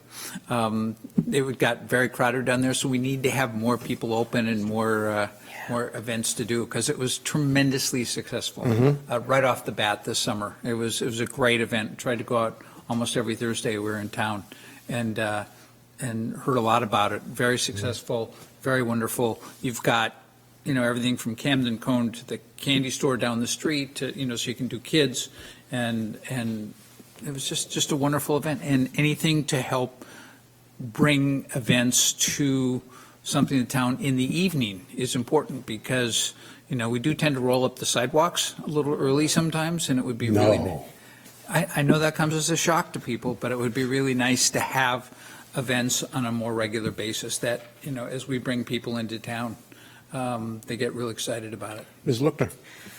This is something that when Colin opened, it was like the first thought that I had was, this is so great, maybe we can have an art walk, finally. I know that most of us have seen what it does for Rockland. I can tell you, in my past job, we would often take a car out. It is vibrant. It is phenomenal. Street closures maybe down the road, I think that's a great idea. But seeing the number of people at your opening receptions, they're just spilling into, it's phenomenal. That's huge. And to me, the fact that you're coming to us with something this organized, with these bones really structurally laid out well, it's really exciting. And I feel like, from my perspective, I would love for the town to support this in any way we can. And also, the only thing that I see as maybe a conflict with the banners would be the Jazz in June on the 14th with the 18th Art Walk, if there was. Do they have banners? I don't know if they have. Yes, they do. Oh, all right. That's the Kind of only. beat her to the punch. but That's the only negative I have. Otherwise, I would jump for joy over this. I think it's phenomenal, and I'm really grateful to all of you for pulling this together. And I'm a firm believer, having grown up in a small business in this community, that this is one of those rising tide carries all boats types of things. It just is great for all of us. It draws people to Camden. Being on a Thursday, I think strategically, promotionally, really smart. Couldn't be happier. Hellishly exciting. What are the times going to be? Well, I was going to say, what we could do is, you're basically looking for, beyond the enthusiasm that's here, obviously, is approval to put the banners up, and we have to probably qualify to coordinate that with you, Audra. Yeah, and I would like to say, it's not going to be practical for the banners to be hung for each individual art walk and just for then, so it's likely they'll go up and stay up for the duration of the time when the art walk is But if there's a on. conflict with another event, what will we do? Yeah, during, From May to October, they will stay up? yeah. Yeah, well, and they'd come down during like Jazz in June or SIF. Jazz in June is the 11th through the 14th of June. So those would be down by, the 15th, so then they could go back Couple up to that one. days. If they're going to stay up, we may leave the third Thursday to make that more prominent. I just want to cooperation with the town staff to make sure we don't have a conflict. And I just want to put that out there so everybody knows they're going to be out there. Absolutely. I think it's a good idea. A longer period of Do time. we think that have a also motion shows- to, I'll make a motion that Vibrancy all we, the time. I make a motion that we authorize the presentation, the banners to be put up in town for the art walk on third Thursdays from May to October 2020. I gladly second that. discussion? All's in favor? That's easy. All right. Thank you. I can't wait to get to the point of closing the streets down, because, Yeah. That's good to know. Turn into Burlington, Church Street. And don't be, well, this is just me speaking, but don't be afraid to try to push things later, too. It would be, we Yeah. hear a lot from the inn owners that people come back from doing things and then they want to be able to go out in At night, town you and. mean. Yeah. Our openings were 5 to 7 this past year, but we ended up staying up until 8 I pretty much noticed. every time. I noticed. Sometimes 9, because I just keep, I walked in at 8:30. Yeah. It's because the people, Someone playing music in the streets or something, or. Perfect. I'll work on it. Thanks, Colin. The Arts you. District. Great work. Thanks, Colin. Back on the agenda, we'll revert to item 6, which is the discussion approval of extension of our EMS agreement with Northeast Mobile Health Services. All right, so a little background on this. There would be very little change from the existing agreement to this extension. The only difference would be that there would be an addendum, which is in your packet, and the manner in which response times are defined would change. So currently, it's defined as when Northeast acknowledges the call to when they arrive on scene. And under this new agreement, it would be from when they're toned out by Knox County Regional Communication Centers to when they arrive on scene would be the response time. And this is consistent with what Rockport is going to request as well for a year extension. And really, this has sort of come about because of a lot of the conversations that are happening in regards to EMS. After speaking with, members of the Performance Review Committee and, staff members who've been really involved in the discussions we've had around what we want to do with EMS, it looks like we're going to need a year to have sort of public conversations around desired levels of service and other components of what people would like to see in the EMS system before we can go back and have, an in-depth conversation with Northeast or look at what other options might be available to us. So in that period, we need to make a commitment to Northeast to extend for another year, and everyone that we've consulted with, including our neighbors in Rockport, have determined that that's really, the best course of action over the upcoming year. Mm-hmm. Does the current contract specify exact times? Yes. Are they changing? No. Okay, so, but just the change will be from the time the call goes into Knox County to arrival? So yeah, the time that Knox County tones out Northeast, yes. Yep. And that was supposed to be in the current contract. Right. And we had discussed that at the EMS meetings, Right. and it didn't make it into the contract. So Right. this is basically a correction. Will Northeast provide us a different proposal for this, or? No, everything will be exactly the same except for the addendum, which is in your The packet. dollars won't change? Right. Well, that's one thing that I do not know. Okay, that's Yeah. fair, that's fair. This also gets us in line with Hope and Lincolnville, who, We have 2 years. exactly. So this would mean that in 2021, at the end of June, Yeah. all four towns Yeah. would have agreements that would be coming Okay. to an end at the same time. And I think it gives us, like Audra alluded to, one very little change that we've already talked to Northeast about in EMS review meetings, so it shouldn't come as a surprise to anybody. Sure. Everybody agrees that it makes a lot of sense to be measuring response times that way. Absolutely. And hopefully, given that's the only thing that we're looking to change, it should be simple to add this addendum, and it gives us a year to continue having a conversation about EMS from a broader perspective. Well, we still have the action future to sign whatever draft comes from Northeast, so I'm not sure what you're actually looking for approval here. Well, really, it's just approval to move forward with signing the year extension and the addendum. Assuming no other changes? Yes, If there are other changes, we'll come back. I'll come back, especially if it's a significant price increase over last year's contract. Your judgment. All right. You want a motion for it? Sure. I'll make a motion that we approve the extension for the EMS agreement with Northeast Mobile Health Services with the one change in acknowledgement of times. Second. Discussion. In favor? Roll call says 4-5-0. Aye. I had to get. Just but maybe. That was cool. Do that every time. Okay. Nay. Different ways of Aye. defining roll call. There, but there might be. I'm In front of a mirror. talking about that. Not yet, not yet. Wait till the public information session. Exactly.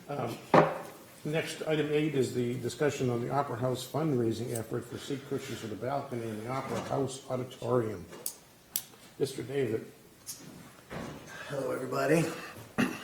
One suggestion for this, maybe we should adjourn to the upstairs at the balcony to sit there to have this discussion. That will make for a powerful presentation. A lot of us have We'd watched be shows silly. from the balcony up Sounds there look with like. no problems. Perfect, just the way it is. Dave. My name is Dave Morrison. I'm the Opera House manager, and I just want to tell you about a project that we are interested in taking part in to create cushions for the balcony seats.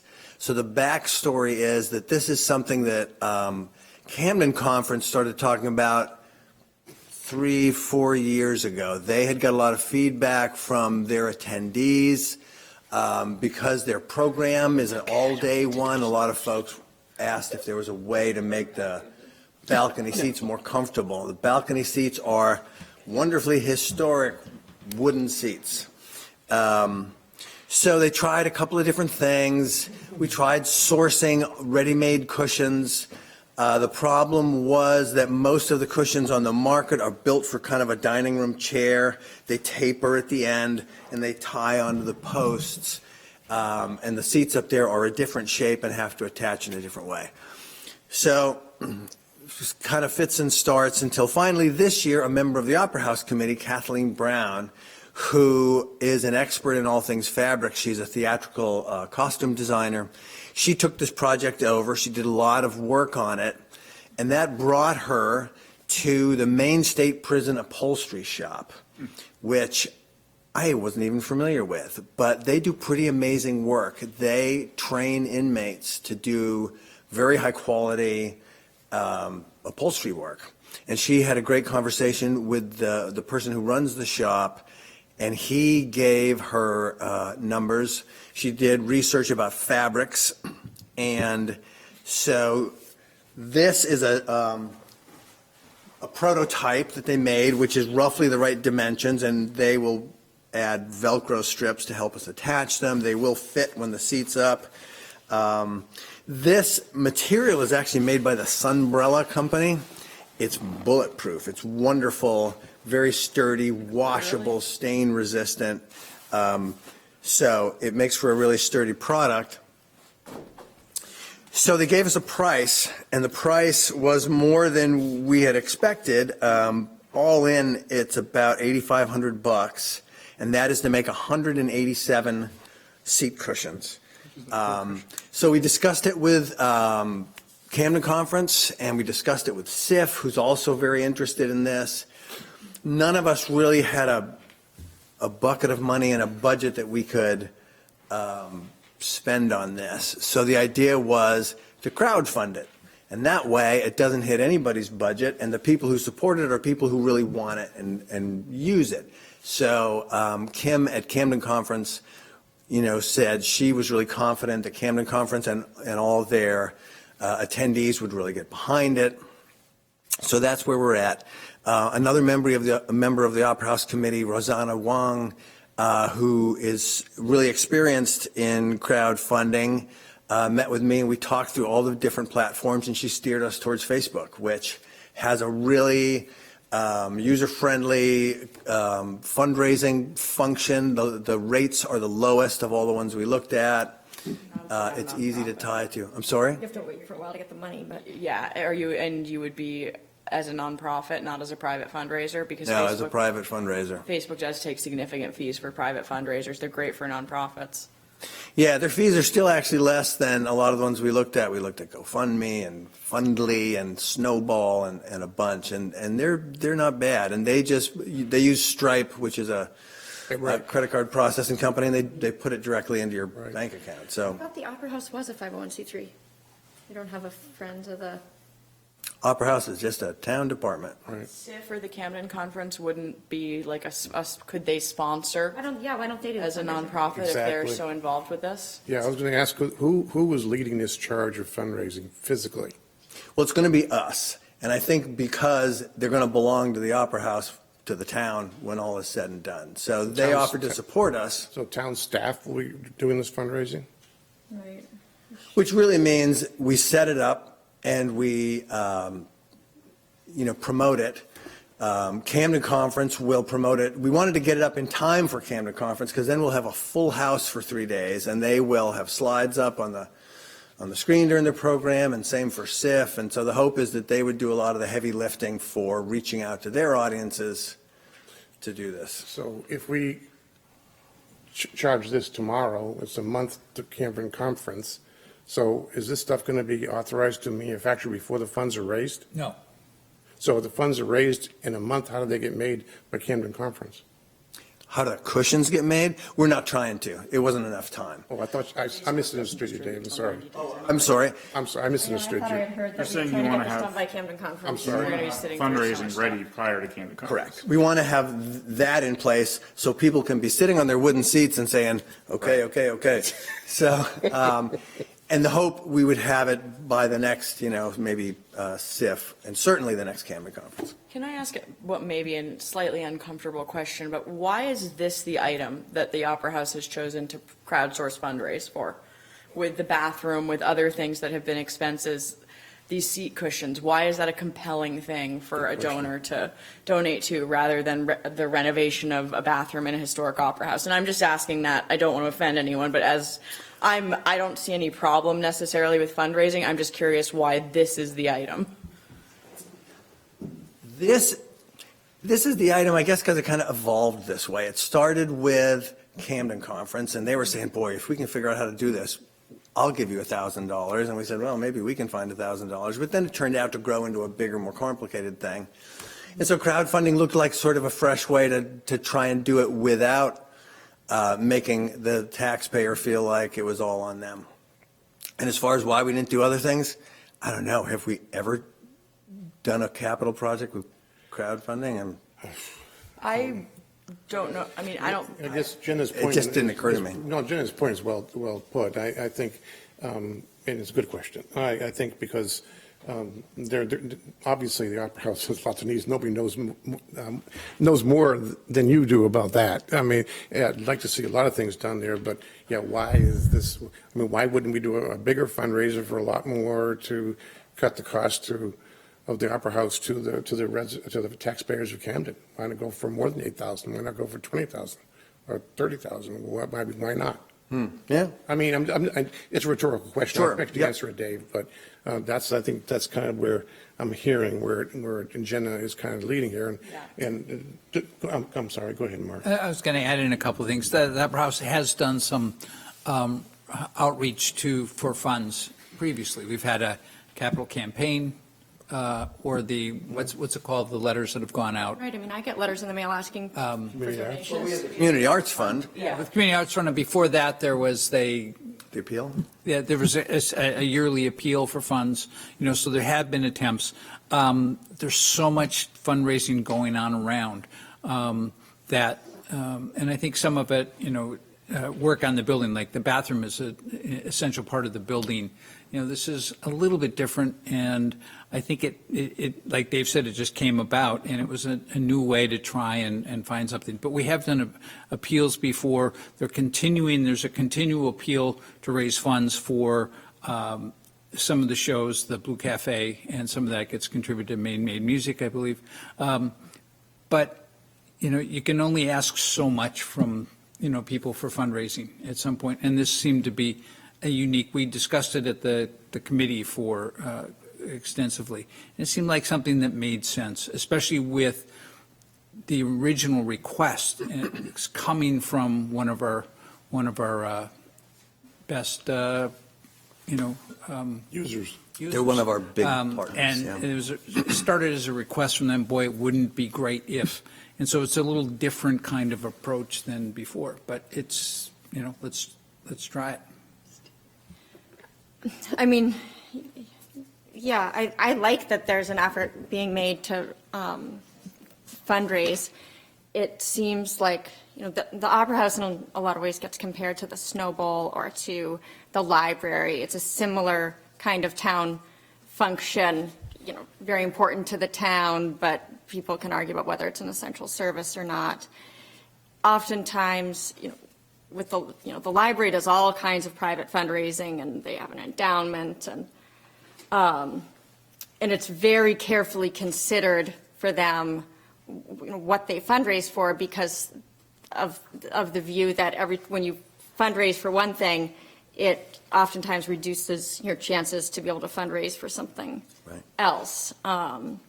So I feel like I lack a little bit of an overall understanding of Opera House finances and how it works with the shows, and I think it's going to be less complicated now, but in years past it has been complicated to understand which portion is funded by taxpayers as opposed to which portion is funded by revenues. And so with such a small, $8,500, that's a specific request from an organization that we did just recently cut the fees quite a bit for these conferences. I worry about the amount of staff time that's taken. It would be better, I think, if we could get one of our partner organizations to do it. I have no problem with this I think it's a great thing in general, but that it does need to be part of a more comprehensive look at, what are the overall costs? How are we going to fund this in the years going forward? Because it is a really, substantial cost to the town. And I sometimes don't feel well prepared to answer questions about why we make such a fuss about the Snow Bowl. Every little cent that's spent here or there, we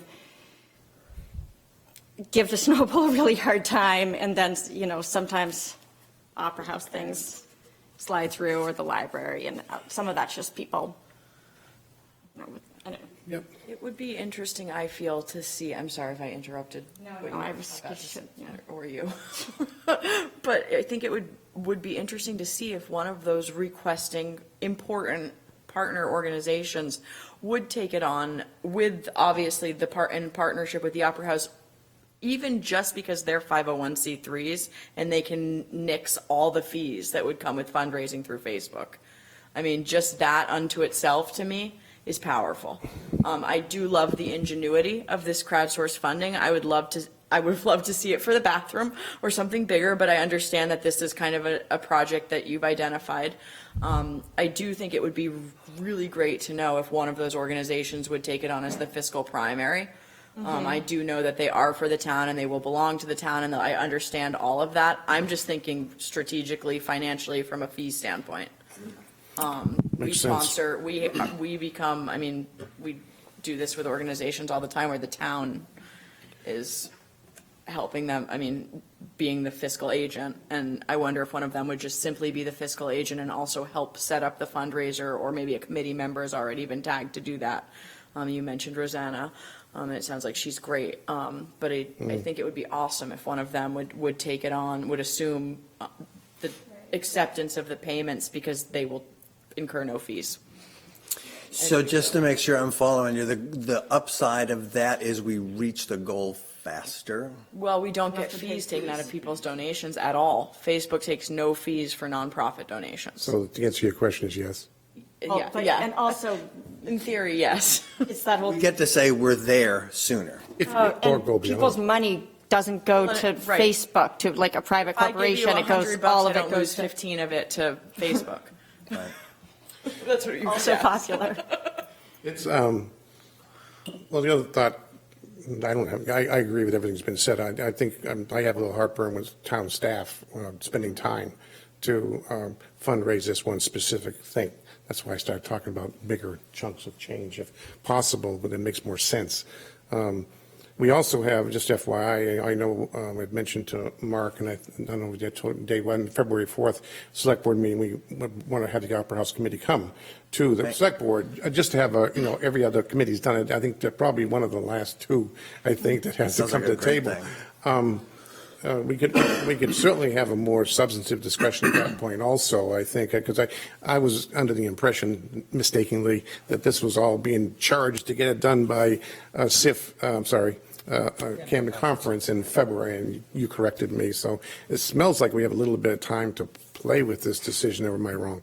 No, it's true. A Yeah, little it's, bit. it's not urgent. Well, not to an time extent, sensitive in that way. Everything we need to do should be held urgent, I feel, but otherwise it'll never get done. February 4th. Or instead of taking 4 years, it'll take 2 years, exaggerating and make a point. But no, I think we might want to think about doing that, and maybe give you a chance to investigate, just a suggestion, to investigate this Jenna's option, because I would agree. I just very jealous of our time of our valuable staff that's trying to, in parallel, we're going to hear, I'm sure Marcus mentioned, trying to do more shows, trying to do your job better than your already great job you're doing. I think that would be a smart move. So, if I may try to summarize and tell me, so we're going to pause this for now. I can certainly reach out to Kim and see if they want to initiate it. Yep. And if they do, are you comfortable with us just moving forward? Or do you want to wait till February 4th? Well, if they're going to initiate it, it's their fundraiser that they would basically be donating the cushions to the Opera House. Correct. We would have no say in that. Well, we do get to say about the accepting donations and On behalf of the stuff, Camden so Opera House. I think it's a reasonable question, but yeah, I would think We just plan definitely. to have Dave come back on the 4th, no matter what, with sort of an update on Yeah, what you may have turned up. Committee I don't want to kill enthusiasm, but I'm cringing at you going back to the committee and being like, well, the select board was a little skeptical and you can't start yet. Like, I don't, Well, it's, yeah. I personally feel I like do a we're, lot of fundraising on Facebook for various nonprofits, Yeah. and so does Allison. We're both hyper familiar with the platform Yeah. for fundraising, and I mean, successful in large amounts of money. Both of us have raised for different organizations over. It is if you can get a nonprofit to wrap their arms around this on behalf of the town, that would be so ideal. It really would, and I think between now and February 4th, that might give you the time to investigate that a little bit, and then if we vote on February 4th to move forward with this one, or if the the other, town has to do it, and we take a vote February 4th, you still have that to promote to the Camden Conference crowd. True. what is the Community Arts Fund then, if not? I would love to tell you about the Community Arts Fund. The Community Arts Fund, simply put, we ask folks to donate, and that money pays for free admission to the Blue Cafe, which is our monthly program on the 3rd floor, free admission to our community thank you films, which are things like Right. Andre the Seal Who Came Home, or They Shall Not Grow Old, and then some fun ones like the Beatles ones, and they're just free community movies. So Blue Cafe, it underwrites a certain amount of, New Thing, Literary Salon, which is another free event we're trying, bless you. Excuse me. And we also use a little bit of it to pay for no-fee tickets. And what that is, that allows us to sell tickets without an extra charge, Right. which people really love, because for years they complain, even though it happens everywhere, it's like, how come it says it's $20 and I got charged $23? And so now it's like, listen, it's exactly the face value. So that's kind of the short answer. But that's not a, Do you want to explain Tax-deductible donation. how those donations come in? Sure. And if you don't mind, I'm just going to take one step back and give you the super quick history. We had sort of an appeal, which every year would go out like nonprofits do, even though we're not one. And it never identified what the money was for. It just said, would you please give us some money? And I always thought that was unsatisfying to ask somebody and not tell them what you're going to do. Plus, we live in an area with a ton of wonderful, deserving, charitable organizations and nonprofits. It's a super crowded field. So for the town of Camden, which is perceived, as you imagine, to say, hey, can we have some? It just didn't feel right to me. So we turned it into the Community Arts Fund and said, here's what we're going to do with this. We're going to give you free admission to the Blue Cafe. We're going to give you free movies. So I feel like it's something where people can understand what they're going to get, and it's a nice thing to just be more inclusive and bring more people in. So people can donate by, there's a donate button on the website. Every time you buy a ticket online, it says, would you like to donate to the Community Arts Fund? And we do an annual mailing that just sort of explains what it is and what we did with it last year and what we'd like to do with it this year. And so those are the main things. And then we have certain events where we just have donation buckets, like the free movies. and those donations are tax deductible because they're for a designated purpose through the town, even though we're not a 501c3. That's what I've We understood in the are, past. and I'll probably get this wrong, a 107. 0.2.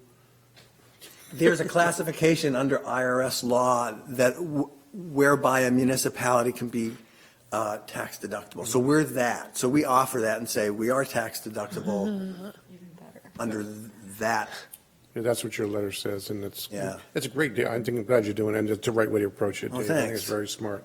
But to this issue, we certainly like to hear as soon as you hear about what the Camden Conference says, and don't have to hold anything. We have an email to notify us. We know what's going on. Oh, I will But I get it think right to you. we can couple this with the. Or any other appropriate or any- nonprofit yeah, that or has any a other mission other that's aligned appropriate. with- Yeah, any other one. I feel like it's near and dear to Camden Conference, and because it started with them, Sounds like it.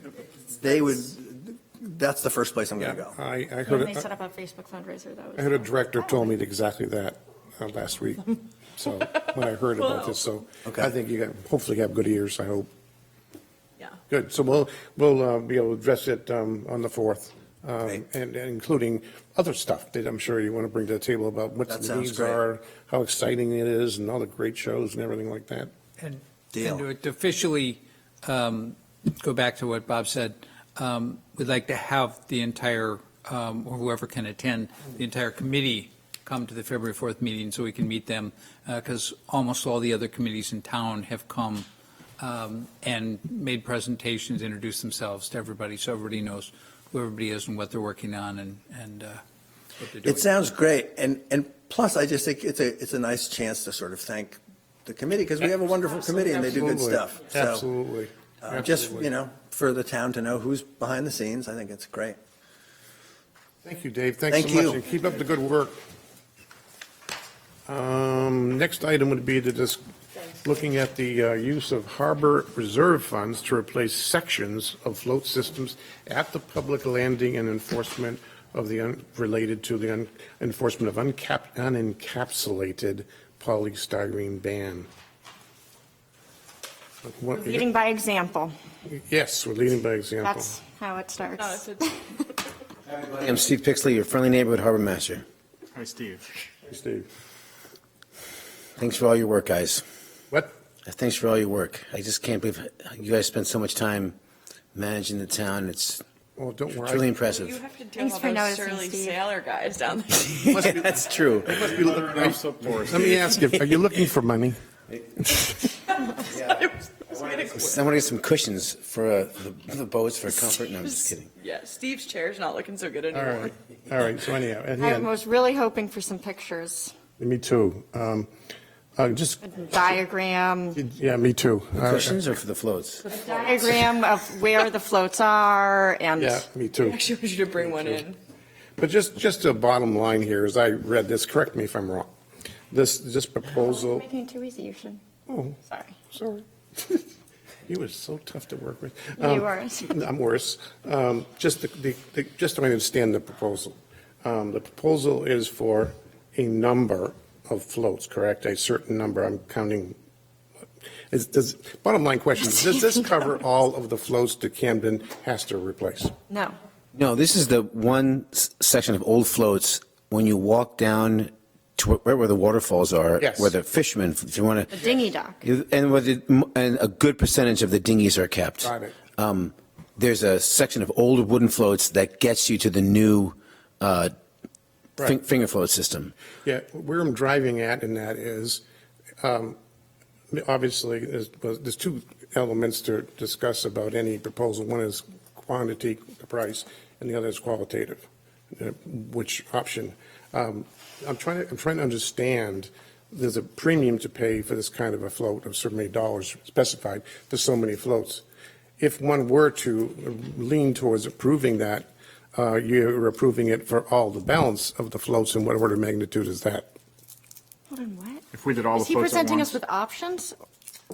We're discussing, I feel like there we're were options in this. discussing an option here to look at a certain portion of the float replacement with these more expensive type of Are float. you trying to relitigate whether we should even I'm just saying do that when, polystyrene or not, or? no. There are various ways of getting rid of polystyrene. This proposal had two elements. One is doing it with a more standard float, replacing the polystyrene, and the other one is with the semi-transparent or transparent. Correct. Which is about a $12,000 premium. Yes. Right. So that $12,000 premium is for only a portion of what we have to replace. Correct. And so I'm trying to understand if, maybe make a point by exaggeration, if we had to do 10 times this amount to do our entire harbor, am I looking at $100,000 premium? Yeah, approximately, yeah. Where does it say the part about? Bobby, you're asking, does it semi-transparent? get cheaper if we have a higher volume? No. What I'm Where does it- asking, Where does it say the semi-transparent part? There is a, it's a Email. proposal. And they discuss, well, and let's go back to the letter from Scott Dyer, is it? Yeah. And an email from Dyer December says 10th. That the original estimate was 50, rounding off, $52,000. And there's $11,000 premium, and that premium is for the upgrade to light permissible decking at $8.50 a square foot. So the financial part of it is one part of my question, which is, all right, the $11,000 premium we're paying, if we were to, for example, to approve this funding, what does that number become when we do the entire harbor? Because we have fiduciary responsibility to taxpayers. No, you can't do, I doubt we're going to approve this 5 and not approve it on the other ones. Yeah. What would the flotation part, it doesn't do much good to have semi-transparent decking if it's black Well, that's a good question. polyethylene. Underneath. True. That's a good question. This is where the It's pictures just the would really same help. model, but with a different, Different- tell me more about the floats that this through flow. Can I find this on the internet somewhere? Yeah, the research that I've done is with, talking with Scott, as far as this next application, to replace this small amount where the fishermen, it's heavy use and there's a lot of traffic. Scott said that this probably wouldn't be a good place to put this because for commercial use, that see-through is not as tough as the other stuff. That kind of decking. It's not as. Well, this brings, there's two parts of the question that I had, and well, maybe it's 3. But the other part was, that's quantitative. That's just one question. Just if this select board approves this premium for this great idea, and I also agree with Allison's question, I don't know what this looks like, and that's the qualitative part. What does it look like? What's the comparison, pros and cons with other options we might have to do the same thing, and what would their costs be? We also, last comment was, this is, for some reason, we only bid this to one vendor. I don't know a whole lot of options. Yeah, it's the same vendor that did the last 2 Why wouldn't we bid it to upgrades. more than one? It's easier to go with, no, I'm just kidding. I think that came It's a out. rhetorical question. I mean, it's just that, I'm more used to seeing multiple bids on something like this, which is generally available in the market. This is not a specialty. Yeah. Right. That's one. But that's again, that's quantitative. And, we've done other single source stuff for good reason. And I understand that. But it is a question. And I'd like to get an answer to that. But just the financial part and the qualitative part, I really wanted to see what the pros and cons were with this versus the other models. When I was I had to presume that this model, this approach would be taken for all of the dockage that the town owns, which is very large. That has to be encapsulated polystyrene. It's a much bigger scope of work. But I heard you just say this is only being contemplated for the dinghy dock area? Yeah, this is What we did was we budgeted $50,000 to, this year just to replace a section. Something. And then we'll do the same thing this coming budget cycle and replace another section. It was just so we didn't take the hit all at once. Oh, I understand that Yeah. part, Mark. My question is, it says here, we're talking about light permissible decking. But he also says in the letter, I believe, that he doesn't recommend that decking because it's not durable enough, and with the basis underneath, you're not going to be able to see through it anyway. Am I right in reading that?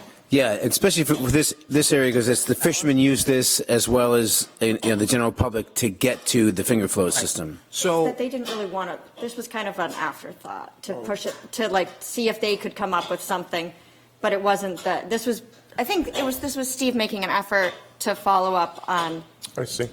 what I really want Yeah. to happen, and it's not as common around here. The vendor that we've used in the past isn't familiar with it. I see.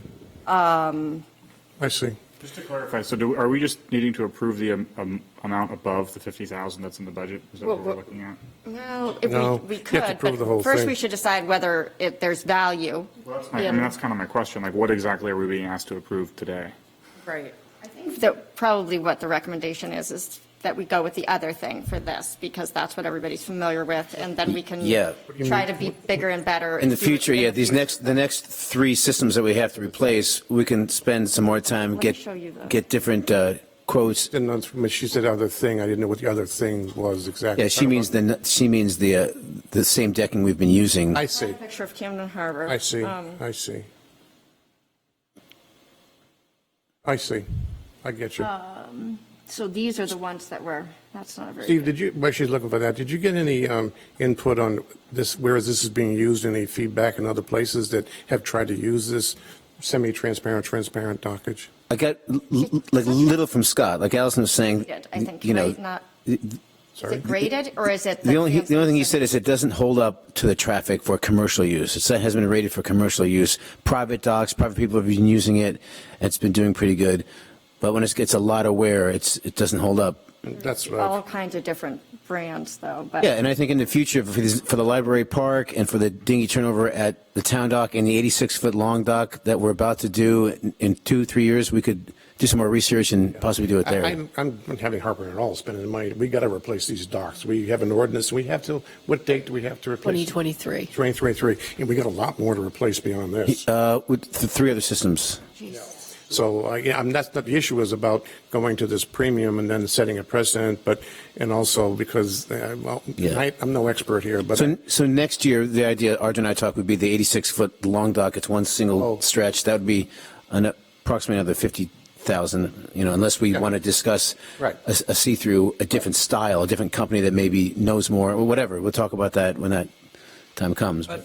But for today, what we're looking at is the estimate you have is from somebody that doesn't recommend the docking because it's not commercial grade, basically, and you can't see through anyway because of the float underneath.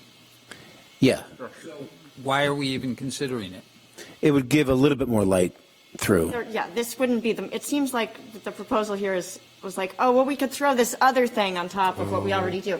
This is not the way you would implement it anywhere. It would be part of a holistic I agree. look at I agree. redoing it. But, I mean. So why do it?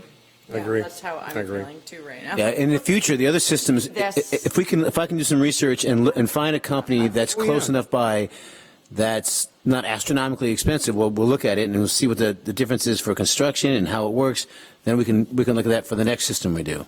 Well, I think there needs to be more qualitative aspects of this kind of dockage, because what I have read is this dockage has been used on where, dinghy dock notwithstanding, when you have boats docked on both sides of a float or a, which the average boat is what, 10-foot beam, 10-foot wide? 8 to 10 feet. 10, yeah. On both sides, what are you gaining in terms of sunlight as the sun's moving with a cabin cruiser that has a 10, 11-foot height on That's both a good sides? question. It's a fair question. That I guess I could look at once we decide if we're going to do the next It would make systems sense. like that.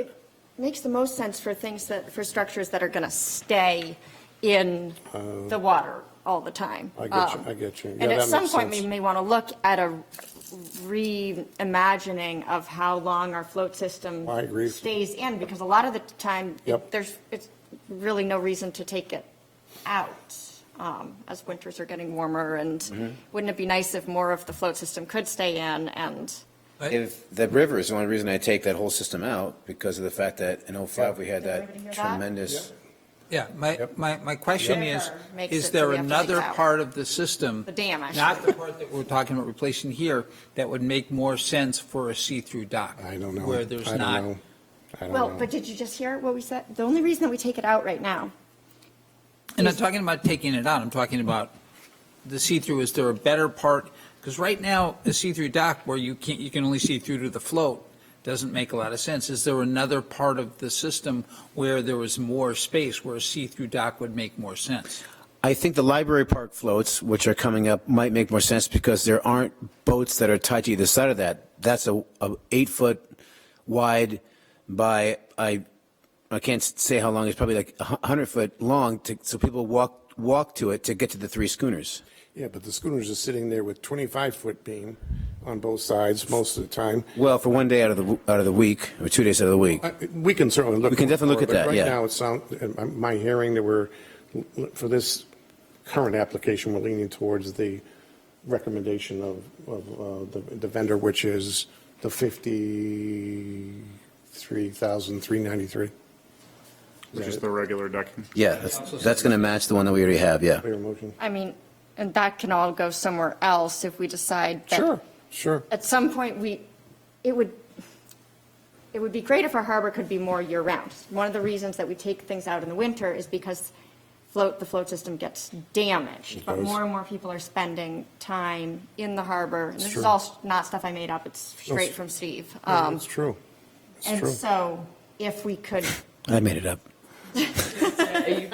But that's not, but we're talking about, that has to do with changes in the harbor, not the docking, right? well, Taking part of that- the reason, so like the fisherman's flow, there is a section that's on pilings and not on, it's not a float system. Yeah, it's not chains, it's by dolphins, yeah. Dolphins, same thing. Pilings, yeah. It's the same Grouped together in three. Pilings isn't okay to say, you have to say. Well, you group pilings together in three, becomes a dolphin. You get thrown overboard. It's the terminology. Okay, They both get jammed in the same way. Yeah. But go on. okay. So this is, I think if we had more time to plan, we could probably do something better. But if we decide we can come up with a better vision for, okay, we can leave things on pilings and people are going to stay in the harbor more of the year because there's no longer such a tidal wave from the dam pushing all the water and Yeah. or sinking the dinghies, then we can redeploy these floats maybe somewhere else if we Yeah, Curtis Island, it wants to, Curtis Island, the Docks at Curtis Island Curtis Marina, or Island. McGonagall Lake, when we have the marina there, you know. Yeah, with the new, with all the moorings out there. Sarcasm, but, I think you could generate money there. is there a hurry, or we need to do this right? Yeah, we need You to have get this done so these guys can build them for next So right spring. now, I'd like to make a motion that we okay the proposal for the new decking, the original estimate, $52,393 with the decking that is not flow through or whatever. Standard docking. Standard decking. Standard, yeah. Second. Discussion. All those in favor? 5-0, Kendall. Thank you, Steve. I'm sorry to give you so much trouble. No. I get confused easily. Yeah, I do too. Well, yeah, there's actually a lot more we could talk about. It also says on the agenda that part of this discussion was the enforcement of getting rid of the, so I wouldn't mind some advice on, because I hadn't really even thought about that, but basically what we've been doing is just telling people, and all my inspectors are kind of mumbling to them saying, hey, remember, you've got an old float here. I'm talking about the inner harbor floats, the privately owned ones. That's got to get redone, that's got to get rebuilt, so it's kind of happening by itself. But when the date comes, do you want me out there like with a club or something and telling people you got to get rid of it? I mean, like, You promise you will be? just like Smokey the Bear. Long-term planning, like, we need to start sending out letters. Yes. Lincolnville actually did a lovely job. We should identify who needs to be notified. The Conservation Commission did some in terms of writing things. Yeah, But it's now going to be It's time for the true. town to Keep sort of forgetting that the start freshwater side has to get Sending- dealt with too. What- The my lakes. God. Yeah. sending out letters. Right, It's notification. kind of like the basement sewer inspections, Yeah, yeah. I would think. Yeah, yeah. And so if you could identify on the saltwater side of Yeah, things. it's not just the inner harbor floats. It'd be simple. I could come early spring. I could ask all my inspectors what do we have left for that. It's not many, but there are some out there. So Well, when And we, then what about like the yacht, things that aren't town-owned, or Yeah. the yacht, like, I can take a look at all those. The other people the that have side floats that are floats. actually attached to the land. Yeah, anything. well, Who else is it that has floats in the harbor besides the town? yacht club, Well, the yacht club, Waterfront? waterfront, waterfront. condos. But there's a big, long list. One of the we had discussed with the commission was developing a flyer that would be literally dropped in the mailboxes as the initial shot across the bow of all it's pretty obvious to see who, especially around Lake McGuntacook, who has a floater, who doesn't, and just, give them a post of some piece of paper that says, you just know you've got until just a certain date to get this done. Yeah, yeah. It's a first shot across. We do have, what, Yeah, two, I think folks are 2.5 going to years? Well, you might get some pushback. Not that long, 2.5 years, it's good. By the time Yeah. somebody orders a float. Someone might say, hey, I just built this right before you did that, and I got a lot of life left, and who knows? But I mean, there was yeah, several years ago that everybody voted for it, there were newspaper articles, it passed with like a huge majority of people, probably not knowing what they're voting on, but. I don't know.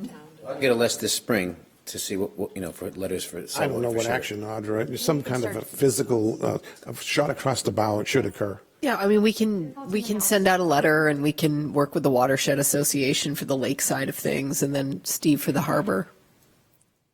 Yeah, I feel like it's kind of an operation, I mean, internal.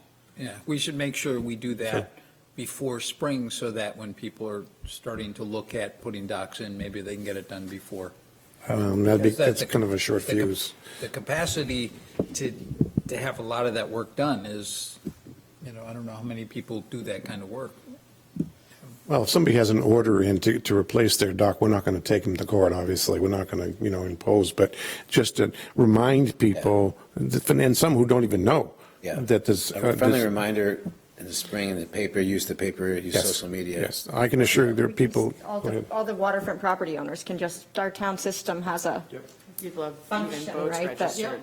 Just do a mail merge based on that. Good. You can start spreading the word through all of your social Start spreading endeavors the and word. Thank you, Mr. Pixley. get your T-shirts. Always good to see you. Last item on the agenda is to look at a proposal by Stone Mountain Sound for various audio-visual improvements to this conference room. All right, so this isn't really a proposal that I'm asking anyone to approve. It's really just trying to get my arms around what the board wants to see in terms of any additional improvements, because I've been hearing a lot of different things from different places about what else people would like to see in here, or what they don't think is working very well, or just things that they think that could be added to the system to make it function even better. Just as an example, Bruce, our camera operator, had a suggestion about additional cameras. And so I just wanted to, and there's been discussion on the audio system and some sort of a presentation system. The one thing that we've already replaced is the streaming device, because we're having difficulties with that. So we are going to get a new streaming device. But there's just been I'd had a lot of different input on just the functionality of the AV system, presentation system in this conference room. So I wanted to get input onto what, as far as what the select board felt were priorities, just to give me an idea for budgetary purposes, or if there's anything that anyone thought was urgent enough to, kind of happen outside of the budget process where we would, find money from another source. Budget left over in AV? No, not in AV. It would come from other places. Do you have recommendations of what you think would make sense right now? I mean, really, it comes down to what you want. Yeah, the one thing that I saw that I thought makes a lot of sense is being able people wirelessly connect to the video presentation so that, as Allison does. Well, there's nothing, it's just because it's mostly about being attempting to do it. No, but I think that's a good point. I think what I'm being used to is, being able to show what's on my computer, whatever that might be. It'd be a picture, as Allison does all the time, and I think it's great. I want to be able to do that also. It's not, we have the capability. Well, then somebody needs to show us how to do it, because I just don't know that we have that right now. And I have to set it up for you. And I. Give me your phone, we'll project it right now. Oh, I know. Apple, I know you have the Apple thing. I know it can be done, but I don't want to be conflicting with, we should have some mechanism to do that. The second part of that is, this to me is extremely awkward, having the screen behind us here, because, ideally the presentation's on a computer, and that's great. I don't turn around. But to turn around and look at this thing those are my two hot buttons. I'm not an expert in sound. Cameras, I'm not an expert either. Whatever you think is best. I always think we should have high quality video and sound, but we're kind of pregnant right now with these things, so we're kind of there. Whether we add to them or not, that's another issue. But I think the hot buttons to me are wireless presentation and the video that I saw in the proposal. It talks about having something else in the room that is available out there to look at and and project to. It should be far more interactive than what we have right now. And I understand we can do it, Allison, and I haven't. Definitely. But I think I really want to. I think that's very important. What it does to me is it makes me more prepare better for discussion to the select board. Yeah, I mean, I would have, Go ahead, please. Jenna, you're going to have to Oh. choose between. I was just going to say that I agree with that aspect of things. I have a really hard time. I'm not sure where I know it sounds like input came from different places. I'm not sure where those places were. I have not been particularly impressed with the work that was done by Stone Mountain. And if we are going to consider major upgrades, like adding $15,000 worth of wireless microphones, I would like to talk with some other companies or task perhaps, I hate to put more on Audra's plate, but someone perhaps outside of, I know that when we voted to hire Stone Mountain, it was on the recommendation of Juniper, who is the Opera House technical director, and that they're friends of hers, and she had a lot of confidence in them, and I respect that, and we wanted to support that staff recommendation. That said, she also did say that she did not believe that they had any or very little municipal experience, and I would really, if we're talking about this a year and a half after it's been installed, I really think that we should be looking, once we identify the scope of work that we may want for improvements, that maybe we talk to some other people too. Awesome. Yeah, so to me, that's the big part that's been missing, is to be able to speak directly with the company that did, is going to be responsible for things. When it starts to get filtered through a bunch of different layers, it's hard to know who needs to be held accountable, or this box. There are a lot of great things about the system, and we knew we were getting something that was slightly less expensive than some of the other options. And but there have been a lot of issues that have had to be sorted out or not sorted out, and luckily we have Bruce, who manages a lot of that, just because the person doing the filming happens to also be knowledgeable and care, I think, more than the average person. But if I'm concerned about just saying, well, we want this to be able to happen, and we want this to be able to happen, and then not be able to ask follow-up questions to the person, just since it is primarily for select board and committee meetings, having that, whoever the vendor ends up being at the meeting, meetings and responding directly to the select board is helpful, because it's not clear, if we're getting new systems, okay, who is going to be providing the training for that? Who's going to be the, when there's a problem, how is that going to happen?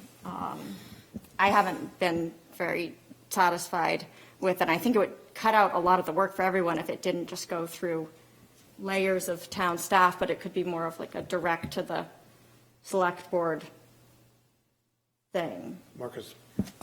Bruce? Yes. I'd like to hear what you have to say about the system and what recommendations you might have. You need to come up here. You should just be put in charge of. You need to come up on the microphone for the first time. Absolutely. It's the first time. And don't forget to introduce yourself for. I'm Bruce Hillsmeyer. I'm the video tech guy here. So, yeah, basically, I think what we've already done is get the new streaming device ordered, and it's scheduled to come in Friday, I believe. I think the cameras, I'd like 2 more cameras just to get better angles, that kind of thing. As far as the support, I don't know. Kind of leave that up to you. I think it would be beneficial for them to come and actually talk and sort of do a pre-sales presentation and talk about the support and the interaction and that kind of thing. Have you dealt directly with Stone Mountain? No. Okay. Right, so it's through a couple different layers of. That's a good point. And Bruce is the person that we interact with the most, and the most likely to be able to solve problems a lot of the time. He's who I go to, and I would like, yeah, just, he does a really good job. We're really lucky to have Bruce. I worry a lot about what, Yes. happens anytime Bruce isn't here. Like just today, we tried to film a cemetery committee meeting, and it's just a bit complicated, and we're going to need somebody to oversee the whole thing in terms of writing out directions for what works really well, and I think it might mean allocating some extra funding to put, maybe Bruce at a higher level of oversight, or it's not the money as much that I'm worried about, but just making sure that we don't eliminate one thing that works well in order to get something else working. It would also be really nice if I think you did hit in the memo, it does hit on the major things that we want, which is the more flexibility with the microphones, so that if somebody says something out in the, not the peanut gallery, but in the audience, or sometimes there are meetings where it's just really cumbersome to run around with these microphones. These microphones work great for many different things, but having some kind of a ambient room option like we did before would be great. Taylor, do you have Monitor anything? stuff, too. I want to leave Taylor out of the discussion. Yeah, I don't get super involved in the AV stuff. I think what we have works fairly well now, although it definitely comes with its drawbacks. I guess I'm having a hard time understanding where the line is between wants and needs in all of this. What do we want, but what do we really need? And are we satisfied with what we have now? Do we actually need to improve upon it? I guess that's just not clear to me. So It drops out sometimes, and not everybody has to experience that process, but sometimes right now it stops recording. I'd say, though, the need is taken care of by replacing the streaming device, and everything else is kind of nice to have. It's a want, yeah. Right.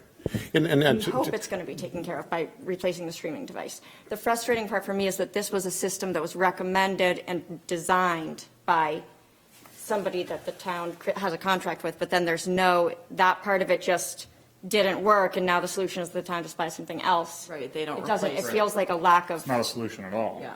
Well, And I read, it is more complicated too to set up and to manage, and so I just want to make sure that there's a system in place to. Yeah, good. I think it's 2 or 3 levels of questions here. One is, is the current setup, and it sounds like it will be working more effectively with the new video box, whatever the heck you call it? That's what we're getting rid of is the Right, video. okay, right, okay, we're getting a new, whatever the word is in there, Hilo, whatever.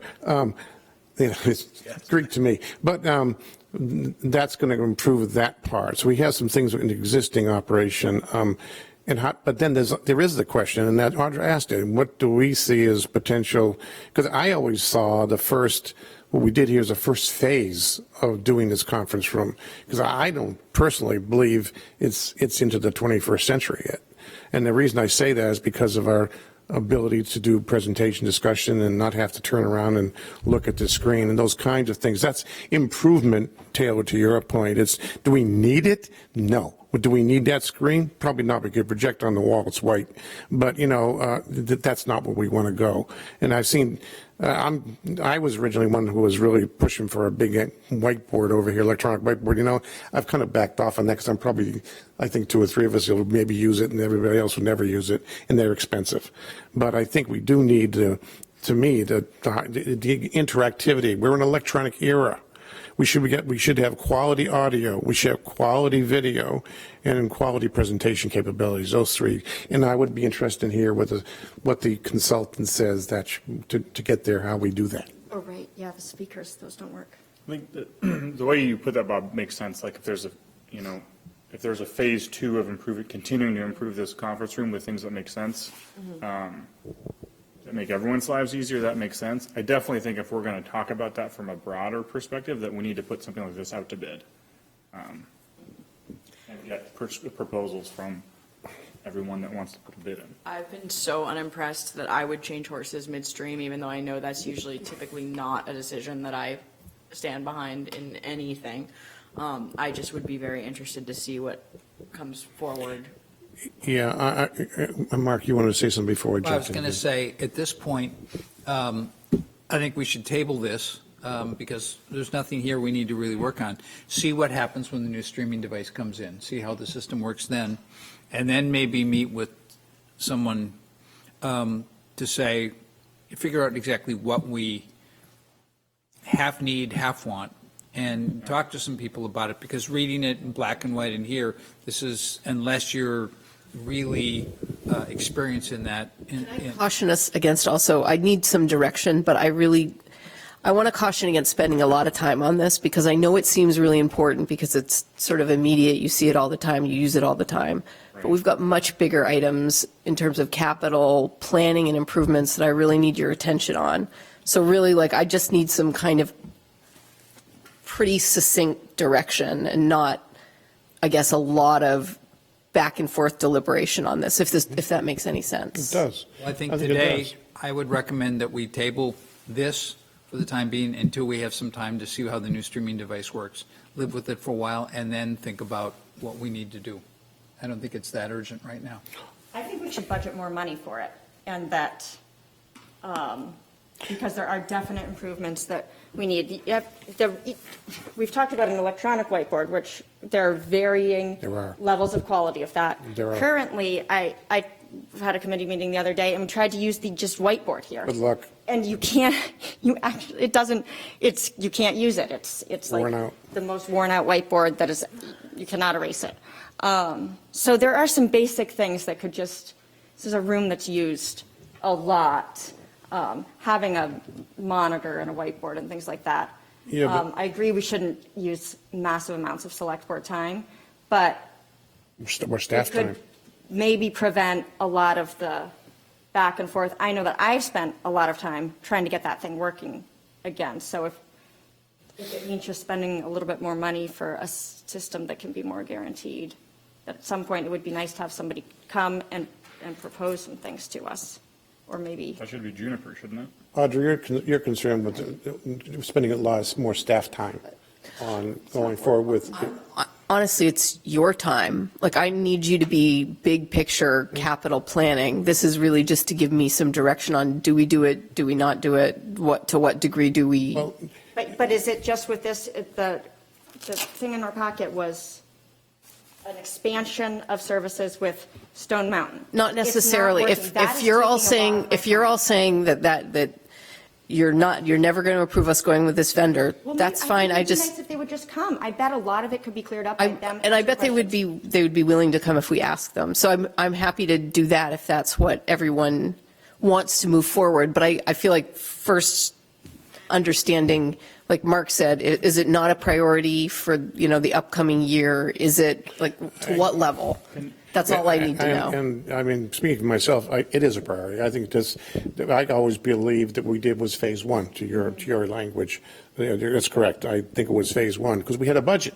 And I think I never expected that to be enough. I think we get to phase two maybe is large or larger than phase one was. But I absolutely think we do need to improve the video, the audio, and the presentation capabilities. And again, whatever that's. We can't even play a movie in here without. Right. And I think those are all necessary to whoever the vendor is, whether it's the board there or what do you call it, the LED TV that we use on a portable rack. I'm not an expert at that. As long as we have the capability, how it's done, but I believe it's absolutely necessary to bring us into the 21st century. Mark? One other addition that I would add, if we're going to move forward, I would like to make sure, not make sure, but see if what we do is also usable for our other people that come and use this room. SIF, Camden Conference, whatever, because if we can do a system that they can use as well. I would suggest that it's not, because their needs are They very do their own different. thing anyway. We can never. We can't compete with that level. Well, what we did. That was for, yeah. yeah. That's actually pretty darn good. It's great. I think that's one thing. It works for everyone. It really And it works well. Yeah. It's basic and maybe some sound issues, but, and I would, in the part of that, just showing whatever Bruce recommends, he's the heartbeat. If he's recommending a couple of cameras. Bruce is very supportive of the new streaming device. The new streaming device, yes. Also heard cameras, I totally, those are all kind of easy ones to me. It's the bigger issues of presentation. The audio is complicated, too. That's complicated. It's been explained to me. I can't explain it back to you because I don't, I understand. yeah. I saw your memo. I understand it's very. Surprisingly complicated. Yeah, so anyway. But that's why it would be nice just to have, it's wasting time to talk about it through, to have you communicate it all to us. Maybe, Yeah. well, if we don't have the budget now. Well, I guess it just depends on how directly involved you want to be. I don't. I just want to lay out what areas we're interested in and let the vendors tell us what we could do. That's the way it has, to me, that's what it has to be. And I mean, I would prefer not to go through a full RFP process all over again. I would agree. But that's your call. Well, I mean, any vendor, whoever it may be, even Stone Mountain, they know what we have, any vendor would. And these are the objectives in audio, we need better audio, better video, presentation capability, and I think I missed one. Just literally 4 or 5 bullets. What do you recommend we do to make it 21st century? And who is going to provide the support and who's going to be in charge of training is the, Just have to be included in the contract with whatever the vendor is, that they provide support and training. right, or we come up with some other model. Perhaps. But does that clarify it at all, Audra? Because now the money, we don't have money right now, so we're not going to do this No. right now, except the I mean, video box. How much Yeah, did the new streaming device cost? All up, I think it was $600 because they bought back the old one, and then we just paid the difference. No, that's a great move. That's a great move. And we'll see how that goes. But any other dollars for cameras, for TVs or whatever, that's not in this year's budget. No, So It's the cameras, though. I mean, it's on there. probably the least it expensive. wasn't that expensive, and Grand. Yeah, least expensive out of all the 2,200 components. or Was it? 2,400, I think, or something. Yeah, More angles of us. 27. Yes, well, it's not as simple as more angles Oh, of us. You really shouldn't look at it like that. It's the maybe, why don't you just, I was would being you rather? sarcastic, I did not mean to. Because I think Bruce does a really good job, and makes, I don't know. You can probably. Well, I think, part of the problem is, like, on the planning board last week, we had Jeremy out here at a table. And so I had one camera on him because he was talking, on an interactive basis frequently. So that leaves one other camera in the back on you guys. And if everybody's talking, I almost have to go to a wide shot to get everybody in because you can't pan back and forth fast enough. And so, I think the audience is left with a, sort of a static wide shot to the point where, it's almost hard for them to determine who is talking. So, when you have more cameras, I could have some focused over here and one focused over here and just push buttons and switch between them. And I think you get a lot more close-ups and a lot more visibility from the audience's point of view. Right.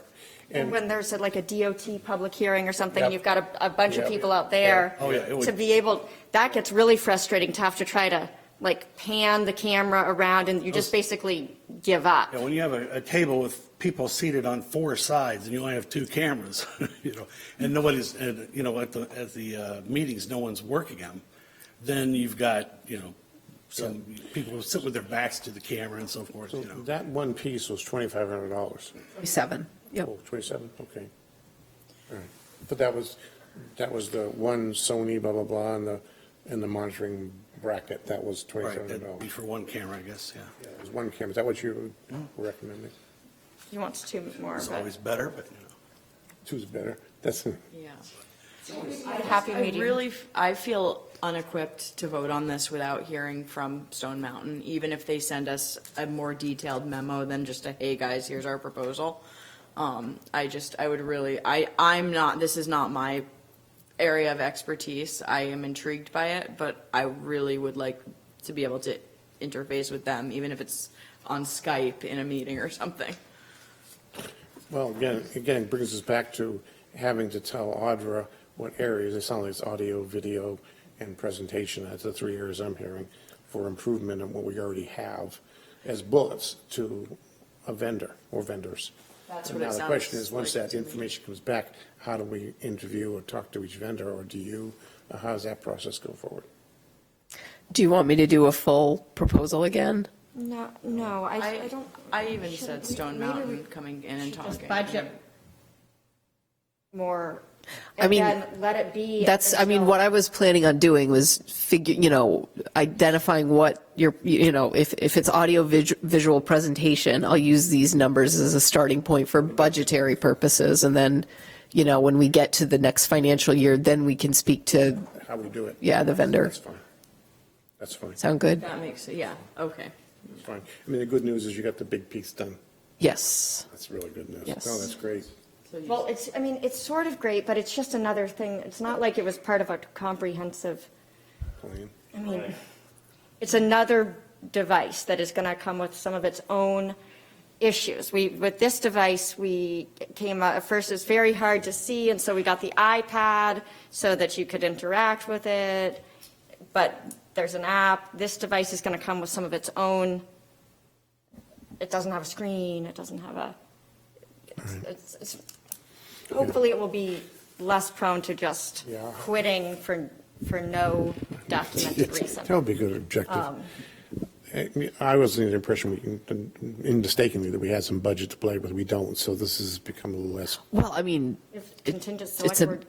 a matter of priority, like a matter of priority. If it's a big priority, you can. It's not a big priority for me. It sounds like the only thing that's even close to being kind of black and white is the video part, the cameras.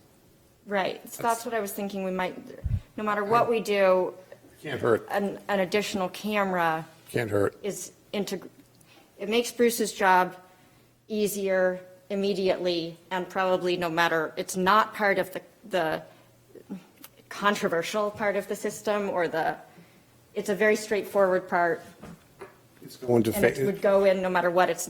We've had no problems with that part of the system. I would be fine with moving forward with just that. Bruce, if you had one or two more cameras, would you be able to have split screen capacity so you'd have both things at the same time? I think we might be able to. It really gets down to the switcher's capability, and that'd be a good question for Stone Because there's a Mountain. situation where Right. there are a lot of committee meetings when you're not here. Right. And so nobody is switching from camera to camera. Right, or picture-in-picture even. Right, that's what Lincolnville leaves up. I bet this one even could do that right now. Audra, this proposal I'm reading says $2,441 for one camera, one bracket. Oh, sorry. And so two, that's $2,500. So two, if we were going to, would be $5,000. Maybe a little less because labor's kind of the same. But I don't see any reason why we shouldn't improve the video and take the step and take it out of some contingency. I would agree with that. What, Just the one or video two? cameras? Want to make a motion? Yeah, but I'm trying to decide whether it's one or two cameras we're talking about. Bruce, what do you need?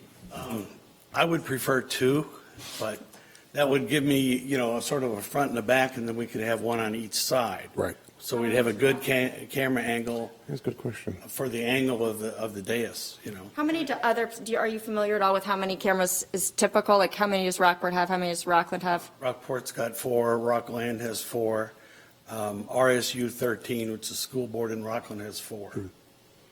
Two. I make a motion that we authorize up to $5,000 for two more cameras for the system, as detailed in the Mountain proposal. Stone Mountain proposal. Second.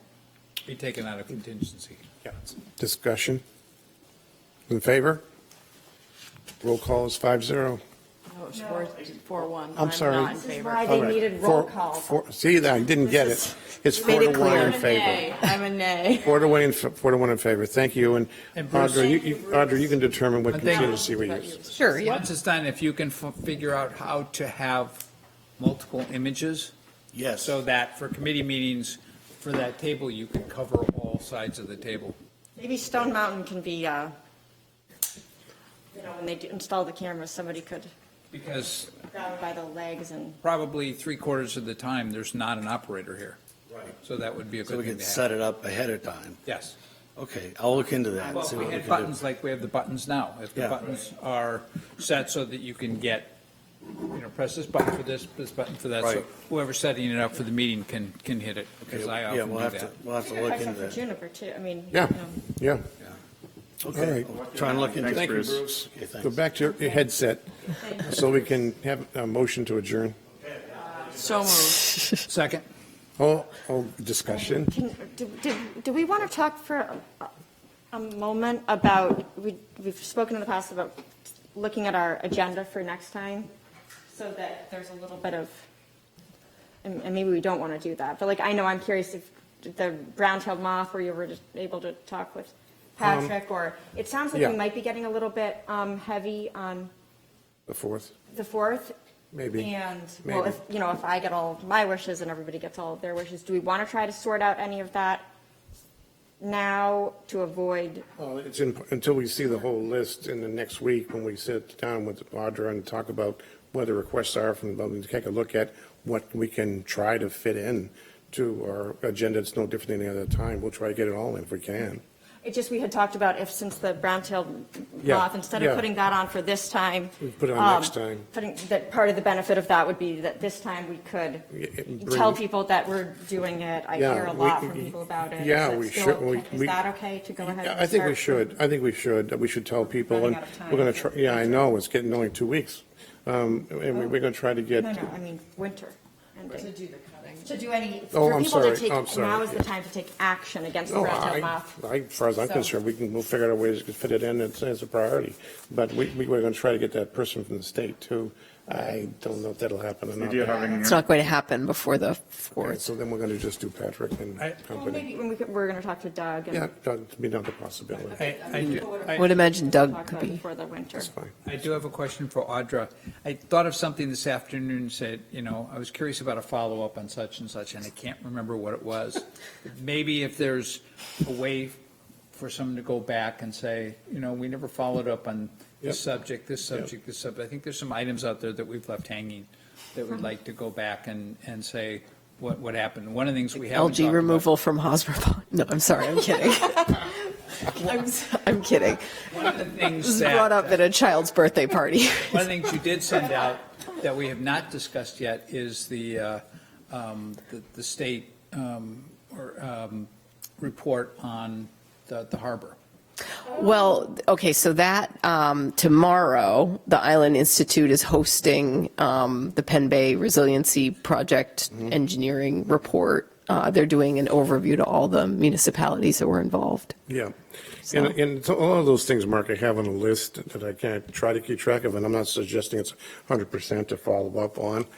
We do miss things on occasion. If you think of anything, just pop an email. Yeah, but that one's not quite ready because we haven't I don't even think so heard either. a presentation on the But it's not findings. that far off, but it's not I'd say quite next ready meeting it would be ready if everybody, yet. Probably the 18th.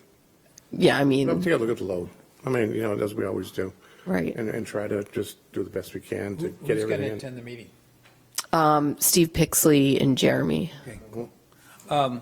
Could you send me a copy of if you have items, a list of items that have not been followed up on? I'd love to see that list. Oh, I can, it's right here. It's not long, by the way. We've done a damn good job with Audra's help to cover stuff. And also people saying, hey, I want to follow up on this. Just like general stuff for town, there's all kinds of stuff for town. Well, yeah, I mean, It's a huge topic. it is, because exactly. When we've discussed those ad nauseum Climate change. about, all kinds of things that we could discuss. But we're trying to, that's a bucket of stuff on the agenda that takes, whatever time. And then there's the actions, and actions, items by the board take priority, things that we have to approve or not, like floats and things like that we're going to spend money on. And then we have time for discussions on various items. And we could, believe me, a lot of these things we could bring up every week, and people would want to continue to discuss. I wish I could remember what it was I thought You about this will, you'll afternoon. remember it. You'll flash in the middle of the night. I will remember You it. call me. 3 o'clock this morning, I'll call you. We need to vote What to about that, what happened with the RFP for weren't we going to do wasn't there an RFQ or something that was going to come back to us for a massive solar farm? Yes, so Rich Roughgarden is working on that right now. Okay. Okay. And I believe that we were waiting for some information so we could do a workshop on energy.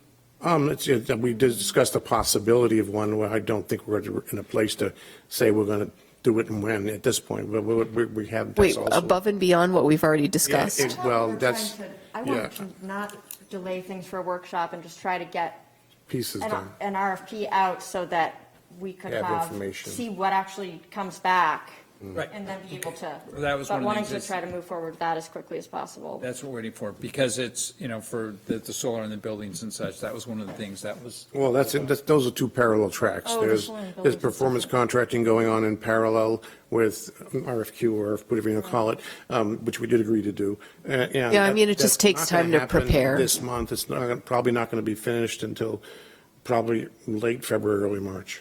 What's not going to be finished? Well, the performance contracting we just started. Okay, that's That's not- one, that's the solar. They don't have a report yet for Yeah, us. well, there's a bunch of stuff in there. And then the RFQ, but that'll take X weeks. I'm not saying it's many weeks, but it's X weeks. So we'll keep tracking on it. That's on the list. Okay. I get it. But are we ready to schedule a workshop right now? No, Okay. because we don't have any substance for it yet. Well, I'm just confused. What would the workshop be about I that's don't- different than what we talked about during the select board I don't meeting? have an agenda for a workshop, so right now there is no need for one. I mean, we've already talked about stuff, we're acting on it, and we'll bring it to the select board meetings as we get more information.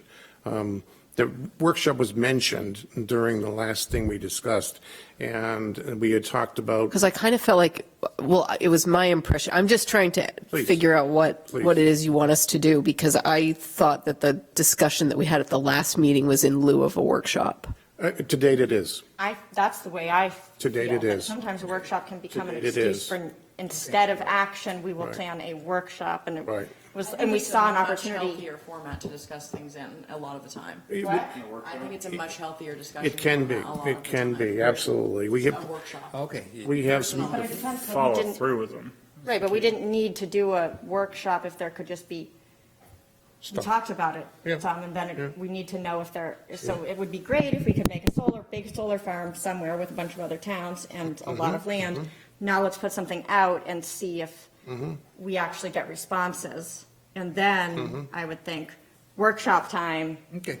to talk about the nitty gritty of what we get back. What I said is we're waiting for some information to come back. I just wanted to see. quite a where bit we- of information. We've got MPO to come back, we've got RFQ information to come back, we've got performance contracting stuff to come. It's, the good news is a lot of parallel fronts going on in parallel. But most of them are happening in parallel and don't require us to wait for one to Oh, finish. I'd like to mention something as well. So I don't know if anybody's noticed, but we've got window inserts that are starting to go in. So in the, yes, so in the code enforcement Oh, office, I'm the sorry, I'm big sorry, yes. arched, at the top window inserts. yes. And so part of that was done by Public Works and the rest of it was done by window dressers. Right. And the model of window dressers and why it's so affordable is that the majority of the work is done by volunteers. Yes. So I would just like to put a call out for window dresser volunteers. Right, and technically, since we received window dressings, Yeah. part of the deal is that you have to volunteer. Right. Yeah, because the amount of money we're paying for them is nothing compared to what they cost. Yes, it's incredibly affordable because it's volunteer labor, so, Affordable. It's, yeah, wow. It's, So- it's a great solution to the challenging windows of this quite old building. Be a big difference in energy hog that this building is. Mr. Chairman, where are we on the motion to adjourn? We made it, we Hijacked. seconded it, and I said discussion, is there any more discussion? All those in favor? Now, that is definitely 5-0. Thank you, Kendall, thank you, Bruce, thank you.